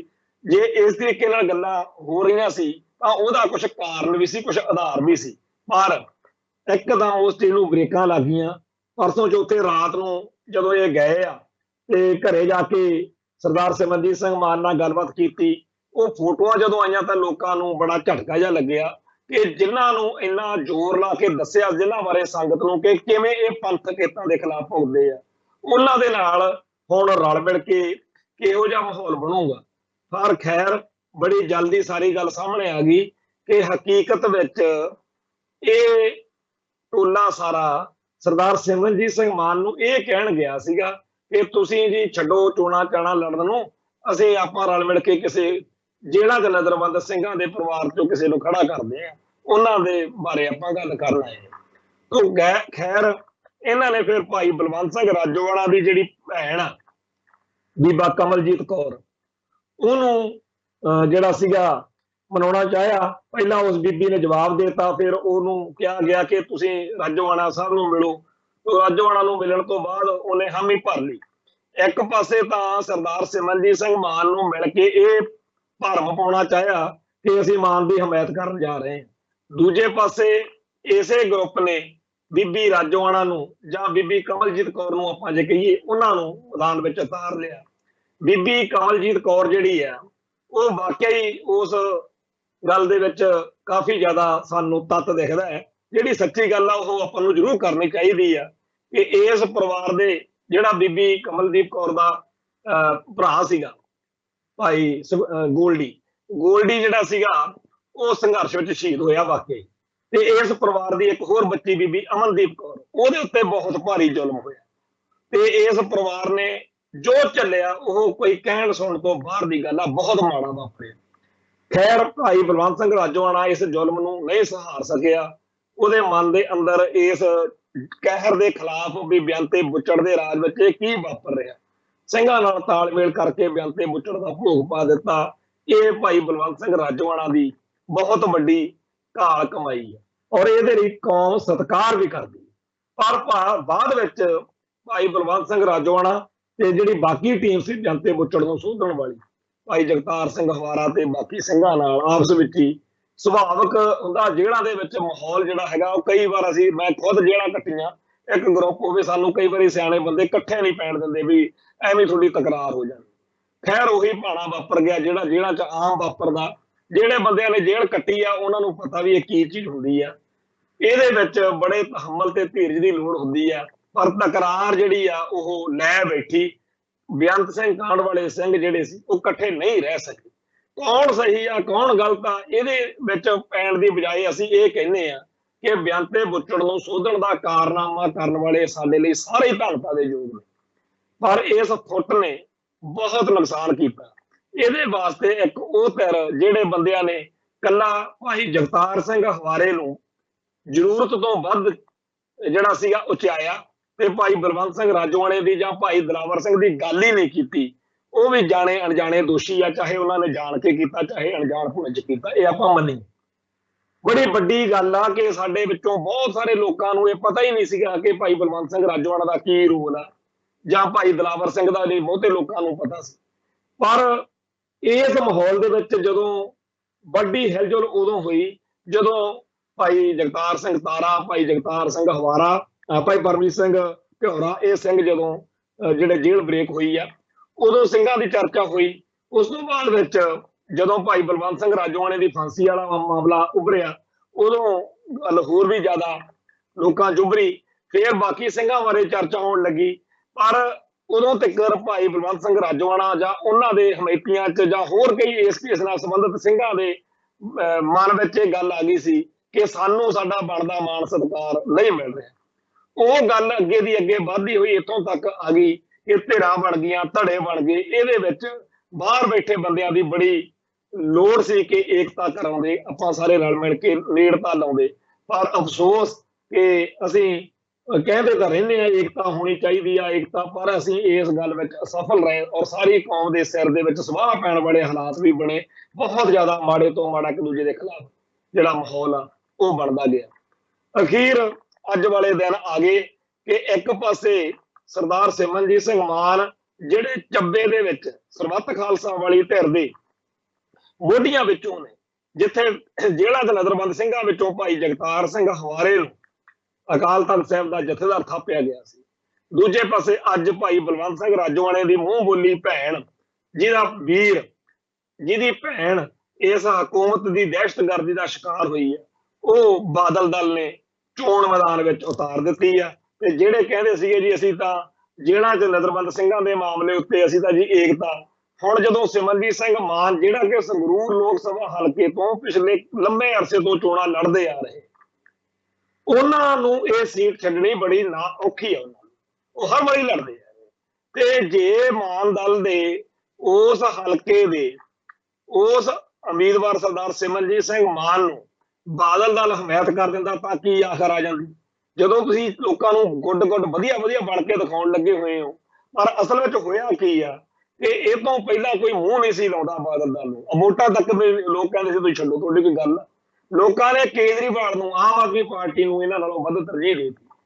ਤੇ ਅੱਜ ਜਿਹੜੀਆਂ ਮੀਟਿੰਗਾਂ 'ਚ ਜਾ ਕੇ ਮਾਨ ਸਾਹਿਬ ਨੇ, ਸਰ ਨੇ, ਉਹਨਾਂ ਨੇ ਜੀ ਕੇ ਉਹਨਾਂ ਨੇ ਜਾ ਕੇ ਇਹਨਾਂ ਨੂੰ ਇੱਕ ਤਰੀਕੇ ਨਾਲ ਨੇੜਤਾ ਜੀ ਦਿਖਾਤੀ, ਜਿਸ ਤਰੀਕੇ ਨਾਲ ਘਰੇ ਇਹਨਾਂ ਨੂੰ ਬਿਠਾ ਕੇ ਚਾਹ ਪਾਣੀ ਪਿਲਾਤਾ, ਉਹ ਸਾਰੀ ਗੱਲ ਦੇ ਨਾਲ ਇੱਕ ਵਾਰੀ ਇਹ ਸਾਰੇ ਉਸ ਮਾਹੌਲ 'ਚੋਂ ਨਿਕਲ ਆਏ ਨੇ। ਅੱਜ ਇਹਨਾਂ ਪ੍ਰਤੀ ਲੋਕਾਂ 'ਚ ਥੋੜਾ ਜਿਹਾ ਫਰਕ ਪੈ ਗਿਆ ਔਰ ਇਹ ਗੱਲ ਲਈ ਮਾਨ ਦਲ ਜਾਂ ਮਾਨ ਸਾਹਿਬ ਨੇ ਥੋੜਾ ਜਿਹਾ ਪਹਿਲਾਂ ਸੋਚਣਾ ਸੀ ਕਿ ਇਹ ਬੰਦੇ ਅੱਗੇ ਜਾ ਕੇ ਕੋਈ ਖਰਾਬਾ ਕਰਨਗੇ, ਸਿਆਸੀ ਪ੍ਰਭਾਵ ਨੇ ਕਿਤੇ ਹੱਦ ਸਕਦੇ ਆ, ਚੋਰ ਚੋਰੀ ਤੋਂ ਜਾਏ ਹੇਰਾ ਫੇਰੀ ਤੋਂ ਨਹੀਂ ਜਾਂਦਾ। ਤਾਂ ਉਹਨਾਂ ਨੇ ਇਸ ਸਾਰੇ ਮੁੱਦੇ ਨੂੰ, ਇਸ ਮੇਲ ਮੁਲਾਕਾਤ ਨੂੰ, ਇਸ ਮਾਹੌਲ ਨੂੰ ਅਸਲ ਵਿੱਚ ਪੰਥਕ ਤੌਰ ਦੇ ਉੱਤੇ ਦੁਬਾਰਾ ਸਥਾਪਿਤ ਹੋਣ ਲਈ ਵਰਤਿਆ। ਉਹ ਕਿਸੇ ਪੰਥਕ ਏਜੰਡੇ ਵੱਲ ਨਹੀਂ ਆ ਗਏ, ਉਹ ਤਾਂ ਇਸ ਜਿਹੜਾ ਨਜ਼ਰਬੰਦ ਸਿੰਘਾਂ ਦੇ ਨਾਂ ਦੇ ਉੱਤੇ ਆਪਦੇ ਆਪ ਨੂੰ ਸਥਾਪਿਤ ਕਰ ਰਹੇ ਨੇ ਕਿ ਦੇਖੋ ਜੀ ਅਸੀਂ ਕਿੱਡੇ ਵੱਡੇ ਪੰਥਕ, ਅਸੀਂ ਤਾਂ ਜਿਹੜਾ ਨਜ਼ਰਬੰਦ ਸਿੰਘਾਂ ਦੇ ਵਿੱਚੋਂ ਇੱਕ ਪਰਿਵਾਰ ਦੀ ਬੱਚੀ ਨੂੰ, ਬੀਬੀ ਕਮਲਦੀਪ ਕੌਰ ਨੂੰ ਚੋਣ ਮੈਦਾਨ 'ਚ ਖੜਾ ਕਰ ਰਹੇ ਆ ਤੇ ਸਰਦਾਰ ਸਿਮਰਨਜੀਤ ਸਿੰਘ ਮਾਨ ਨਹੀਂ ਮੰਨ। ਹੁਣ ਇਸ ਤਰੀਕੇ ਦੇ ਹਾਲਾਤ ਜਿਹੜੇ ਆ ਉਹ ਬਣਾਏ ਗਏ ਨੇ ਔਰ ਇਹਦੇ ਵਿੱਚ ਅਕਾਲ ਤਖਤ ਸਾਹਿਬ ਦਾ ਮੋਢਾ ਜਿਹੜਾ ਹੈਗਾ ਉਹ ਫਿਰ ਆਪਦੇ ਸਵਾਰਥਾਂ ਲਈ ਪੂਰਾ ਵਰਤਿਆ ਜਾ ਰਿਹਾ। ਸੋ ਅੱਜ ਜਦੋਂ ਇਹੋ ਜਿਹਾ ਮਾਹੌਲ ਬਣਿਆ ਹੋਇਆ ਜਿਹਦੇ ਵਿੱਚ ਪੰਥਕ ਏਕਤਾ ਹੁੰਦੀ ਰਹਿ ਗਈ, ਲੋਕਾਂ ਨੂੰ ਲੱਗਦਾ, ਸਾਨੂੰ ਤਾਂ ਬੜਾ ਸਪਸ਼ਟ ਆ ਕਿ ਬਾਦਲ ਦਲ ਜਿਹੜਾ ਭਾਰਤੀ ਹਕੂਮਤੀ ਤੰਤਰ ਦਾ ਹਿੱਸਾ ਔਰ ਉਸੇ ਲੜੀ ਚੱਲ ਰਿਹਾ ਜਿਹਦੇ ਵਿੱਚ ਕਿਸੇ ਵੇਲੇ ਲੌਂਗੋਵਾਲ ਸੀ, ਇਹ ਤੋਂ ਪਹਿਲਾਂ ਬਰਨਾਲਾ ਸੀ, ਇਹ ਸਾਰੇ ਉਹੀ ਰਾਹ ਫੜਿਆ ਹੈ ਇਹਨਾਂ ਨੇ। ਤੇ ਭਾਰਤੀ ਹਕੂਮਤ ਦੇ ਹਮਲੇ ਤੋਂ ਬਾਅਦ ਜਿਸ ਤਰੀਕੇ ਦਾ ਇੰਡੀਅਨ ਸਟੇਟ ਸਿਸਟਮ ਨੂੰ ਕੋਈ ਦਲ ਚਾਹੀਦਾ ਸੀ, ਇਹ ਮਿਲ ਗਏ। ਇਹਨਾਂ ਨੇ ਸਾਡੀ ਲੜਾਈ ਨੂੰ, ਸਾਡੇ ਸੰਘਰਸ਼ ਨੂੰ ਹੋਰ ਜ਼ਿਆਦਾ ਲੰਮਾ ਕਰਤਾ। ਖੈਰ ਕੌਮਾਂ ਦੇ ਸੰਘਰਸ਼ ਸਦੀਆਂ ਲੰਮੇ ਹੁੰਦੇ ਆ, ਕਈ ਪੁਸ਼ਤਾਂ ਤੱਕ ਵੀ ਲੜਨਾ ਪੈ ਸਕਦਾ। ਬਾਦਲ ਦਲ ਦਾ ਇਤਿਹਾਸ ਵਿੱਚ ਆ ਜਾਊਗਾ ਕਿ ਇਹਨਾਂ ਨੇ ਕੀ ਕੁਛ ਕੀਤਾ। ਇਹ ਸਾਰੀ ਗੱਲਬਾਤ ਜਦੋਂ ਮੈਂ ਕਰ ਰਿਹਾ, ਮੈਨੂੰ ਪਤਾ ਸਾਡੇ ਕਈ ਭੈਣ ਭਰਾ ਕਹਿਣ ਲੱਗ ਜਾਂਦੇ ਆ ਜੀ ਬਾਦਲ ਨਾ ਕਰਿਆ ਕਰੋ। ਭਾਈ ਬਾਦਲ ਕਿਉਂ ਨਾ ਹੋਵੇ, ਸਾਡਾ ਇਸ ਸੰਘਰਸ਼ ਨੂੰ ਸਭ ਤੋਂ ਵੱਡਾ ਜਿਹੜਾ ਰਾਹ 'ਚ ਅਟਕਾਰ ਪਾਉਣ ਵਾਲਾ ਰੋੜਾ ਸਾਬਤ ਹੋਇਆ ਉਹ ਬਾਦਲ ਦਲ। ਅਸੀਂ ਖਾਲਿਸਤਾਨ ਦੀ ਲੜਾਈ ਸਿੱਧੀ ਕੌਮ ਲੜਦੀ ਲੜਦੀ ਜਿਹੜੀ ਆ ਉਹ ਬਾਦਲ ਨਾਲ ਬਾਦਲ ਰਾਜ ਖੜਾ ਕਰਤਾ ਅਗਲਿਆਂ ਨੇ ਵੀ ਇਹਦੇ ਨਾਲ ਪਿੱਟੀ ਚਲੋ। ਹੁਣ ਇਹਨਾਂ ਦਾ ਇੱਕ ਵਾਰੀ ਪੂਰੀ ਤਰ੍ਹਾਂ ਸਫਾਇਆ ਹੁੰਦਾ ਦਿਖ ਰਿਹਾ ਸੀ, ਅਗਲੇ ਫੇਰ ਪੈਰ ਲਾਉਂਦੇ ਫਿਰਦੇ। ਅੱਜ ਅਕਾਲ ਤਖਤ ਸਾਹਿਬ ਦੇ ਜਥੇਦਾਰ ਨੇ ਜਿਹੜੀਆਂ ਗੱਲਾਂ ਕੀਤੀਆਂ ਨੇ ਉਹ ਦੇਖਣ ਸੁਣਨ ਨੂੰ ਪੜ੍ਹਨ ਨੂੰ ਬੜੀਆਂ ਵਧੀਆ ਲੱਗਦੀਆਂ, ਪਰ ਉਹਨਾਂ ਦੀ ਜਿਹੜੀ ਅਸਲ ਕਥਾ ਉਹ ਇੰਨੀ ਕੀ ਆ ਕਿ ਬਾਦਲ ਦਲ ਦੇ ਪੈਰ ਲਵਾਉਣ ਲਈ, ਕਿਉਂਕਿ ਇਹ ਗੱਲਾਂ ਉਹਨਾਂ ਨੇ ਕਦੇ ਬਾਦਲ ਦਲ ਦੇ ਰਾਜ ਵਿੱਚ ਤਾਂ ਕੀਤੀਆਂ ਨਹੀਂ। ਉਦੋਂ ਵੀ ਸਮੱਸਿਆ ਸੀ, ਉਦੋਂ ਵੀ ਕਿਹਾ ਜਾ ਸਕਦਾ ਸੀਗਾ ਬਈ ਮਾਝੇ ਦੇ ਵਿੱਚ ਜਿਹੜਾ ਦਲਿਤ ਭਾਈਚਾਰੇ ਦੇ ਲੋਕਾਂ ਨੂੰ ਜਾਂ ਗਰੀਬ ਸਿੱਖਾਂ ਨੂੰ ਈਸਾਈ ਧਰਮ ਪਰਿਵਰਤਨ ਹੋ ਰਿਹਾ ਉਹਦਾ ਆਪਾਂ ਨੂੰ ਹੱਲ ਕਰਨਾ ਚਾਹੀਦਾ। ਉਦੋਂ ਵੀ ਸਾਧ ਬਾਬਿਆਂ ਨੂੰ ਜਿਹੜਾ ਸੀਗਾ ਕਿਹਾ ਜਾ ਸਕਦਾ ਸੀ, ਉਦੋਂ ਸਰਕਾਰੀ ਤੌਰ ਤੇ ਬੜਾ ਕੁਝ ਹੋ ਸਕਦਾ ਸੀ। ਪਰ ਅੱਜ ਗੱਲਾਂ ਜਿਹੜੀਆਂ ਨੇ ਇਹ ਕਰਕੇ ਇਹ ਜਿਹੜਾ ਹੈਗਾ ਇੱਕ ਬਾਦਲ ਦਲ ਦੇ ਏਜੰਡੇ ਤਹਿਤ ਹੋ ਰਹੀਆਂ ਨੇ। ਫਿਰ ਲਾਇਸੈਂਸੀ ਹਥਿਆਰਾਂ ਵਾਲੀ ਗੱਲ ਆ, ਜਾਂ ਇਹ ਕਹਿਣਾ ਕਿ ਜੇ ਆਪਾਂ ਸ਼ੂਟਿੰਗ ਰੇਂਜ ਸਥਾਪਿਤ ਕਰਾਂਗੇ, ਯਾਨੀ ਹਰਪ੍ਰੀਤ ਸਿੰਘ ਨੇ ਕਿਹਾ ਕਿ ਆਪਾਂ ਨੂੰ ਸ਼ੂਟਿੰਗ ਰੇਂਜ ਬਣਾਉਣੀ ਚਾਹੀਦੀ ਹੈ ਹਰ ਥਾਂ ਦੇ ਉੱਤੇ, ਤੇ ਵੱਧ ਤੋਂ ਵੱਧ ਜਿਹੜਾ ਮਾਡਰਨ ਸ਼ਾਸਤਰ ਨੇ ਅੱਜ ਦੇ ਉਹਦੀ ਟ੍ਰੇਨਿੰਗ ਹੋਣੀ ਚਾਹੀਦੀ ਹੈ। ਬੜੀ ਚੰਗੀ ਗੱਲ ਲੱਗਦੀ ਹੈ।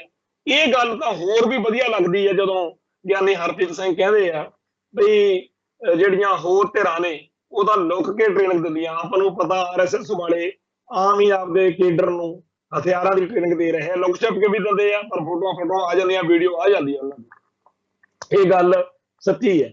ਤੇ ਜਥੇਦਾਰ ਨੇ ਸਪਸ਼ਟ ਤੌਰ ਤੇ ਕਹਿਤਾ ਗਿਆਨੀ ਹਰਪ੍ਰੀਤ ਸਿੰਘ ਨੇ ਕਿ ਅਸੀਂ ਤਾਂ ਜੀ ਫਿਰ ਜਿਹੜੀ ਟ੍ਰੇਨਿੰਗ ਆ ਉਹ ਸ਼ਰੇਆਮ ਦੇਵਾਂਗੇ। ਸੋ ਵੱਧ ਤੋਂ ਵੱਧ ਜਿਹੜੀਆਂ ਗੱਲਾਂ ਇਸ ਵੇਲੇ ਗਿਆਨੀ ਹਰਪ੍ਰੀਤ ਸਿੰਘ ਕਰ ਰਹੇ ਨੇ ਉਹਨਾਂ ਦੀ ਲੋੜ ਆ, ਚੰਗੀਆਂ ਵੀ ਲੱਗਦੀਆਂ ਨੇ, ਪਰ ਇਹ ਆਪਾਂ ਨੂੰ ਸਾਰਿਆਂ ਨੂੰ ਚੇਤੇ ਰੱਖਣ ਦੀ ਲੋੜ ਆ ਕਿ ਇਹ ਗੱਲਾਂ ਉਦੋਂ ਨਹੀਂ ਸੀ ਕੀਤੀਆਂ ਜਦੋਂ ਬਾਦਲ ਦਲ ਦਾ ਰਾਜ ਸੀ। ਇਹ ਕਿਸੇ ਨੇ ਅੱਜ ਦੇ ਸਮੇਂ 'ਚ ਜਦੋਂ ਹੋਈਆਂ ਨੇ ਤਾਂ ਅਸੀਂ ਤਾਂ ਇਹ ਕਹਾਂਗੇ ਵੀ ਸ਼ੁਕਰ ਆ, ਇਹ ਉਸ ਖਾਲਿਸਤਾਨੀ ਲਹਿਰ ਦੀ ਪ੍ਰਾਪਤੀ ਆ ਕਿ ਅੱਜ ਗਿਆਨੀ ਹਰਪ੍ਰੀਤ ਸਿੰਘ ਨੂੰ ਨਾਲੇ ਤਾਂ ਡੇਢੇ ਵਿੰਗੇ ਢੰਗ ਨਾਲ ਖਾਲਿਸਤਾਨ ਦੀ ਹਮਾਇਤ ਕਰਨੀ ਪੈ ਰਹੀ ਹੈ, ਨਾਲੇ ਅੱਜ ਅਕਾਲ ਤਖਤ ਸਾਹਿਬ ਤੋਂ ਹਥਿਆਰਾਂ ਦੀ ਗੱਲ ਕਰਨੀ ਪੈ ਰਹੀ ਹੈ। ਜੋ ਖਾੜਕੂ ਲਹਿਰ ਚੱਲੀ ਇਹ ਉਹਦੀ ਵੀ ਹਮਾਇਤ ਆ ਡੇਢੇ ਢੰਗ ਨਾਲ, ਜੋ ਖਾਲਿਸਤਾਨ ਦਾ ਏਜੰਡਾ ਇਹ ਉਹਦੀ ਵੀ ਹਮਾਇਤ ਆ। ਅੱਜ ਇਸ ਘੱਲੂਘਾਰੇ ਨੇ ਇੱਕ ਟਰਨਿੰਗ ਪੁਆਇੰਟ ਜਿਹੜਾ ਮੈਂ ਸ਼ੁਰੂ 'ਚ ਕਿਹਾ ਉਹ ਇਹ ਆ ਕਿ ਜਿਹੜਾ ਬਾਦਲ ਦਲ ਭਾਰਤੀ ਹਕੂਮਤੀ ਤੰਤਰ ਦਾ ਹੱਥ ਚੋਕਾ ਬਣ ਕੇ ਸਦਾ ਐਂਟੀ ਖਾਲਿਸਤਾਨੀ ਐਂਟੀ ਪੰਥ ਚੱਲਿਆ, ਜਿਹਨੇ ਸਿੱਖੀ ਦੀਆਂ ਜੜ੍ਹਾਂ ਵੱਢਣ ਵਾਲੀਆਂ ਹਰਕਤਾਂ ਕੀਤੀਆਂ, ਅੱਜ ਉਸ ਬਾਦਲ ਦਲ ਨੂੰ ਆਪਦੇ ਸਵਾਰਥਾਂ ਲਈ ਵੀ ਸਹੀ, ਦੁਬਾਰਾ ਪੰਥ 'ਚ ਪੈਰ ਲਾਉਣ ਲਈ ਵੀ ਸਹੀ, ਕਦੇ ਜੀਣਾ ਤੇ ਨਜ਼ਰਬੰਦ ਸਿੰਘਾਂ ਦੀ ਗੱਲ ਕਰਨੀ ਪੈ ਰਹੀ, ਕਦੇ ਖਾਲਿਸਤਾਨ ਦੀ ਗੱਲ ਕਰਾਉਣੀ ਪੈ ਰਹੀ ਹੈ, ਕਦੇ ਉਹਨਾਂ ਨੂੰ ਆਹ ਕਰਨਾ ਪੈ ਰਿਹਾ ਕਿ ਆਪਾਂ ਜੀ ਸ਼ਾਸਤਰਾਂ ਦੀ ਮਾਡਰਨ ਹਥਿਆਰਾਂ ਦੀ ਸ਼ੂਟਿੰਗ ਰੇਂਜ ਬਣਾਈਏ। ਸੋ ਅੱਜ ਦਾ ਜਿਹੜਾ ਇਹ ਘੱਲੂਘਾਰਾ ਦਿਹਾੜਾ ਸੀ, ਉਸ ਮੌਕੇ ਦਰਬਾਰ ਸਾਹਿਬ ਦੇ ਵਿੱਚ ਬੇਮਿਸਾਲ ਸੰਗਤਾਂ ਦਾ ਇਕੱਠ ਸੀਗਾ, ਪਰ ਉਦੋਂ ਵੱਧ ਪੰਜਾਬ ਪੁਲਿਸ, ਭਾਰਤੀ ਹਕੂਮਤੀ ਤੰਤਰ ਦੀਆਂ ਅੱਡ-ਅੱਡ ਏਜੰਸੀਆਂ ਬਹੁਤ ਵੱਡੀ ਗਿਣਤੀ ਵਿੱਚ ਅੰਮ੍ਰਿਤਸਰ 'ਚ ਧਾਵਾ ਬੋਲਿਆ ਹੋਇਆ ਸੀ। ਇਉਂ ਲੱਗਦਾ ਸੀ ਜਿਵੇਂ ਮੁਗਲ ਸੈਨਾ ਨੇ ਕਬਜ਼ਾ ਕਰ ਲਿਆ ਹੋਵੇ, ਪਰ ਇਹਦੇ ਬਾਵਜੂਦ ਗੁਰਸਿੱਖ ਪਿਆਰਿਆਂ ਨੇ ਕੋਈ ਪਰਵਾਹ ਨਹੀਂ ਕੀਤੀ ਤੇ ਉੱਥੇ ਖਾਲਿਸਤਾਨ ਜਿੰਦਾਬਾਦ ਦੀ ਗੱਡ ਕੇ ਨਾਅਰੇਬਾਜ਼ੀ ਹੋਈ। ਸਿੱਖਾਂ ਨੇ ਅਹਿਦ ਦੁਹਰਾਇਆ ਕਿ ਅਸੀਂ ਖਾਲਿਸਤਾਨ ਲਈ ਲੜਦੇ ਰਹਾਂਗੇ, ਜੂਝਦੇ ਰਹਾਂਗੇ। ਉੱਥੇ ਸਰਦਾਰ ਸਿਮਰਜੀਤ ਸਿੰਘ ਮਾਨ ਵੀ ਹਾਜ਼ਰ ਸੀ, ਜਿਨ੍ਹਾਂ ਨੂੰ ਹਰ ਵਾਰੀ ਉੱਥੇ ਬੋਲਣ ਨਹੀਂ ਦਿੱਤਾ ਜਾਂਦਾ ਤਾਂ ਫਿਰ ਉਹ ਬਾਹਰ ਆ ਕੇ ਆਪਦੀ ਗੱਲ ਕਰਦੇ ਆ। ਤਾਂ ਉਹਨਾਂ ਨੇ ਕਿਹਾ ਕਿ ਭਾਈ ਇਹ ਸਾਨੂੰ ਕਹਿੰਦੇ ਸੀਗੇ ਕਿ ਜਿਹੜਾ ਤੇ ਨਜ਼ਰਬੰਦ ਕਿਸੇ ਸਿੰਘ ਦੇ ਪਰਿਵਾਰ ਨੂੰ ਖੜਾ ਕਰੀਏ, ਤਾਂ ਮੈਂ ਇਹਨਾਂ ਨੂੰ ਕਿਹਾ ਕਿ ਅਸੀਂ ਤਾਂ ਪਹਿਲਾਂ ਹੀ ਅਕਾਲ ਤਖਤ ਦਾ ਜਥੇਦਾਰ ਜੇਲ੍ਹ 'ਚ ਨਜ਼ਰਬੰਦ ਸਿੰਘ ਨੂੰ ਲਾਇਆ, ਭਾਈ ਜਗਤਾਰ ਸਿੰਘ ਹਵਾਰੇ ਨੇ। ਹੁਣ ਆ ਗਈ ਵਾਰੀ ਤੁਹਾਡੀ, ਤੁਸੀਂ ਜਿਹੜਾ ਟਕਸਾਲ ਦਾ ਮੁਖੀ ਆ ਉਹ ਭਾਈ ਦਇਆ ਸਿੰਘ ਲਾਹੌਰੀਏ ਵਰਗੇ ਸਿੰਘ ਨੂੰ ਲਾਓ, ਜਿਹੜਾ 25-30 ਸਾਲ ਜੇਲ੍ਹ ਹਕੂਮਤ ਦੀਆਂ ਜੇਲ੍ਹਾਂ 'ਚ ਸੜਦਾ ਰਿਹਾ ਕੌਮ ਲਈ। ਤੇ ਜੇਕਰ ਤੁਸੀਂ ਵਾਕਈ ਪੰਥ ਦਾ ਭਲਾ ਚਾਹੁੰਦੇ ਆ ਤੇ ਜਿਹੜਾ ਤੇ ਨਜ਼ਰਬੰਦ ਸਿੰਘਾਂ ਦਾ ਇੰਨਾ ਹੀ ਪਿਆਰ ਕਰਦੇ ਆ, ਫਿਰ ਬਾਦਲ ਦਲ ਦਾ ਪ੍ਰਧਾਨ ਜਿਹੜਾ ਹੈਗਾ ਉਹ ਆਪਾਂ ਜਿਹੜਾ ਕਿਸੇ ਇਹੋ ਜਿਹੇ ਸਿੰਘ ਨੂੰ ਲਾਈਏ ਜਿਹਨੇ ਕੈਦ ਕੱਟੀ ਆ, ਜਿਹਨੇ ਜੇਲ੍ਹ ਕੱਟੀ ਆ, ਤੇ ਜਾਂ ਸ਼੍ਰੋਮਣੀ ਕਮੇਟੀ ਦਾ ਪ੍ਰਧਾਨ ਪ੍ਰੋਫੈਸਰ ਦਵਿੰਦਰਪਾਲ ਸਿੰਘ ਭੁੱਲਰ ਨੂੰ ਲਾ ਦਿਓ। ਸੋ ਕਹਿਣ ਤੋਂ ਭਾਵੇਂ ਕਿ ਜਿੱਥੇ ਅੱਜ ਸਰਦਾਰ ਸਿਮਰਜੀਤ ਸਿੰਘ ਮਾਨ ਨੇ ਇਹਨਾਂ ਦੀ ਸਾਰੀ ਗੱਲ ਜਿਹੜੀ ਸੀ ਉਹਦਾ ਜਵਾਬ ਦਿੱਤਾ ਕਿ ਭਾਈ ਜੇ ਤੁਸੀਂ ਜਿਹੜਾ ਤੋਂ ਨਜ਼ਰਬੰਦ ਸਿੰਘਾਂ ਦੀ ਗੱਲ ਕਰਦੇ ਹੀ ਹੋ ਤਾਂ ਫਿਰ ਆਓ। ਤੇ ਜਿਹੜੀ ਗੱਲ ਕੀ ਇਹ ਕਹਿਣ ਲੱਗੇ ਨੇ ਬਾਦਲ ਦਲ ਵਾਲੇ ਕਿ ਬੀਬੀ ਕਮਲਦੀਪ ਕੌਰ ਨੂੰ ਜਿਤਾਓ ਤਾਂ ਕਿ ਜਿਹੜਾ ਤੇ ਨਜ਼ਰਬੰਦ, ਦੱਸੋ ਜੀ ਜਿਹੜਾ ਤੇ ਨਜ਼ਰਬੰਦ ਸਿੰਘ ਬੀਬੀ ਕਮਲਦੀਪ ਕੌਰ ਦੀ ਜਿੱਤ ਨਾਲ ਕਿਵੇਂ ਰਿਹਾ ਹੋ ਜਾਣਗੇ? ਇਹ ਬਿਲਕੁਲ ਝੂਠੀ ਗੱਲ ਹੈ। ਕਿਸੇ ਵੀ ਹੋਰ ਦੇ ਜਿੱਤਣ ਨਾਲ ਜ਼ਿਲ੍ਹਾ ਤੇ ਨਜ਼ਰਬੰਦ ਸਿੰਘ ਕਿਵੇਂ ਜਿੱਤ ਜਾਣਗੇ। ਤੇ ਜੇ ਇੰਨੀ ਹੀ ਵਧੀਆ ਗੱਲ ਆ ਤੇ ਬੀਬਾ ਹਰਸਿਮਰਤ ਕੌਰ MP ਰਹੀ ਹੈ, ਹੁਣ ਵੀ ਹੈ। ਬੀਬਾ ਭਾਈ ਸਰਦਾਰ ਸੁਖਬੀਰ ਸਿੰਘ ਬਾਦਲ ਵੀ MP ਹੈ। ਕਿਸੇ ਦੇ MP ਬਣਨ ਨਾਲ, ਕਿਸੇ ਦੇ MLA ਬਣਨ ਨਾਲ, ਇਹ ਗੱਲ ਤਾਂ ਇੱਕ ਪੋਲੀਟੀਕਲ ਗੱਲ ਆ। ਜਦੋਂ ਤੁਹਾਡੀ BJP ਨਾਲ ਯਾਰੀ ਸੀ, ਉਦੋਂ ਗੱਲ ਕਰਨੀ ਸੀਗੀ ਕਿ ਸਾਡੇ ਭਾਈ ਬਲਵੰਤ ਸਿੰਘ ਰਾਜੋਆਣਾ ਨੂੰ ਛੱਡ ਦੋ, ਹੋਰ ਨਹੀਂ ਸੀ ਕਿਸੇ ਨੂੰ। ਬਲਵੰਤ ਸਿੰਘ ਰਾਜੋਆਣੇ ਨੂੰ ਛਡਾ ਲੈਂਦੇ। ਤੁਸੀਂ ਹਵਾਰੇ ਦੇ ਉਲਟੋਂ, ਤੁਸੀਂ ਲਾਹੌਰੀਏ ਦੇ ਉਲਟੋਂ, ਤੁਸੀਂ ਭੁੱਲਰ ਦੇ ਉਲਟੋਂ, ਤੁਸੀਂ ਭੱਪ ਦੇ ਉਲਟੋਂ, ਤੁਸੀਂ ਕਿਹੜੇ ਝਾੜੂ ਸਿੰਘ ਦੇ ਹੱਕ ਚੋਂ? ਤੁਸੀਂ ਤਾਂ ਫੜ ਕੇ ਭਾਈ ਦਲਜੀਤ ਸਿੰਘ ਬਿੱਟੂ ਨੂੰ, ਭਾਈ ਕੁਲਵੀਰ ਸਿੰਘ ਬੜਾ ਪਿੰਡ ਨੂੰ ਚੱਕ ਕੇ ਅੰਦਰ ਕੀਤਾ ਉਲਟਾ ਆਪਦੇ ਰਾਜ ਵਿੱਚ। 4 ਪੁਲਸੀਆਂ ਨੇ ਜੇ ਸਰਦਾਰ ਸੁਖਬੀਰ ਸਿੰਘ ਬਾਦਲ ਨੂੰ ਭਰਮ ਪਾਤਾ ਕਿ ਉਹ ਤਾਂ ਜੇ ਆਏ ਆ ਉਹ ਆ, ਤੇ ਜਿਹਨੂੰ ਮਰਜ਼ੀ ਫੜ ਕੇ ਅੰਦਰ ਕਰ ਦੇਣਾ ਸੀ। ਮੈਂ ਖੁਦ ਸਰਦਾਰ ਪ੍ਰਕਾਸ਼ ਸਿੰਘ ਬਾਦਲ ਦੇ ਰਾਜ ਵਿੱਚ ਨਜਾਇਜ਼ ਕੇਸ ਵਿੱਚ ਮੇਰੇ ਸਮੇਤ ਉੱਥੇ 22-23 ਸਿੰਘ ਹੋਰ ਸੀ। ਮੈਂ ਭੱਜ ਦੌੜ ਵਾਲਾ ਬੰਦਾ ਸੀਗਾ। ਅਕਾਲੀ ਲੀਡਰਾਂ ਰਾਹੀਂ ਕੈਪਟਨ ਕਮਲਜੀਤ, ਪ੍ਰੋਫੈਸਰ ਚੰਦੂ ਮਾਜਰਾ, ਕਰਨੈਲ ਸਿੰਘ ਪੰਜੋਲੀ, ਇਹਨਾਂ ਰਾਹੀਂ ਖੁਦ ਸਰਦਾਰ ਪ੍ਰਕਾਸ਼ ਸਿੰਘ ਬਾਦਲ ਨੂੰ ਮਿਲਿਆ, ਪਿੱਟਿਆ ਇਹਨਾਂ ਨੂੰ, ਇਹ ਕੋਈ ਦੋਸ਼ ਨਹੀਂ। ਪਰ ਸ਼ਿੰਗਾਰ ਸਿਨੇਮਾ ਬੰਦ ਕਾਂਡ ਦੇ ਬਹਾਨੇ ਮੈਨੂੰ 2.5-3 ਸਾਲ ਜਿਹੜਾ ਨਾਭਾ ਜੇਲ੍ਹ ਦਿਖਾਈ। ਔਰ ਮੈਂ ਇਕੱਲਾ ਨਹੀਂ, ਮੇਰੇ ਵਰਗੇ ਬੇਅੰਤ ਬੰਦੇ ਨੇ। ਤੇ ਇਹਨਾਂ ਨੂੰ ਉਦੋਂ ਹੇਜ ਕਿਹਦਾ ਆਉਂਦਾ ਸੀ? ਜੇ ਹਿੰਦੂ ਕੱਟੜਪੰਥੀ ਜਿਹਨੇ ਭਾਈ ਜਸਪਾਲ ਸਿੰਘ ਚੌੜ ਸਿੱਧਵਾਂ, ਜਿਹੜਾ ਕਿ ਅੱਜ ਬੀਬੀ ਕਮਲਦੀਪ ਕੌਰ ਨੂੰ ਚੇਤੇ ਕਰਨ ਦੀ ਲੋੜ ਹੈ ਕਿ ਇਹ ਉਹੀ ਬਾਦਲ ਦਲ ਆ ਜਿਹਦੇ ਰਾਜ ਵਿੱਚ ਉਹ ਵਿਚਾਰਾ ਸਾਡੀ ਕੌਮ ਦਾ ਸਿੰਘ, ਚੜ੍ਹਦੀ ਜਵਾਨੀ ਅਜੇ ਕੁਝ ਦੇਖਿਆ ਨਹੀਂ ਜਵਾਨ ਨੇ, ਉਹ ਉੱਥੇ ਭਾਈ ਬਲਵੰਤ ਸਿੰਘ ਰਾਜੋਆਣੇ ਦੀ ਫਾਂਸੀ ਦਾ ਵਿਰੋਧ ਕਰਨ ਦੇ ਸੰਘਰਸ਼ ਦੌਰਾਨ ਬਾਦਲ ਦਲ ਨੇ ਮਰਵਾ ਛੱਡੇ।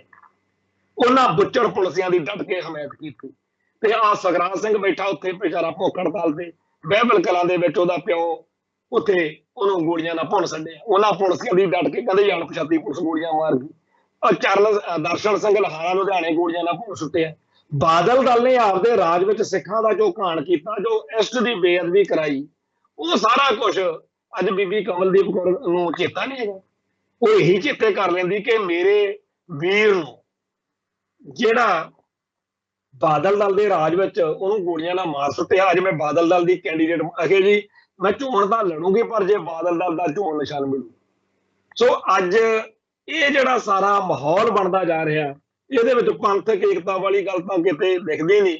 ਪਰ ਸਾਡੀ ਕੌਮ ਦਾ ਆਉਣ ਵਾਲੇ ਦਿਨਾਂ ਦੇ ਵਿੱਚ ਹੋਰ ਜਿਹੜਾ ਨੁਕਸਾਨ ਆ, ਜਿਹੜੀ ਪੰਥਕ ਸ਼ਕਤੀ ਹੈ, ਇਹਨਾਂ ਲੀਡਰਾਂ ਦਾ ਕੁਝ ਨਹੀਂ ਜਾਂਦਾ ਜੀ।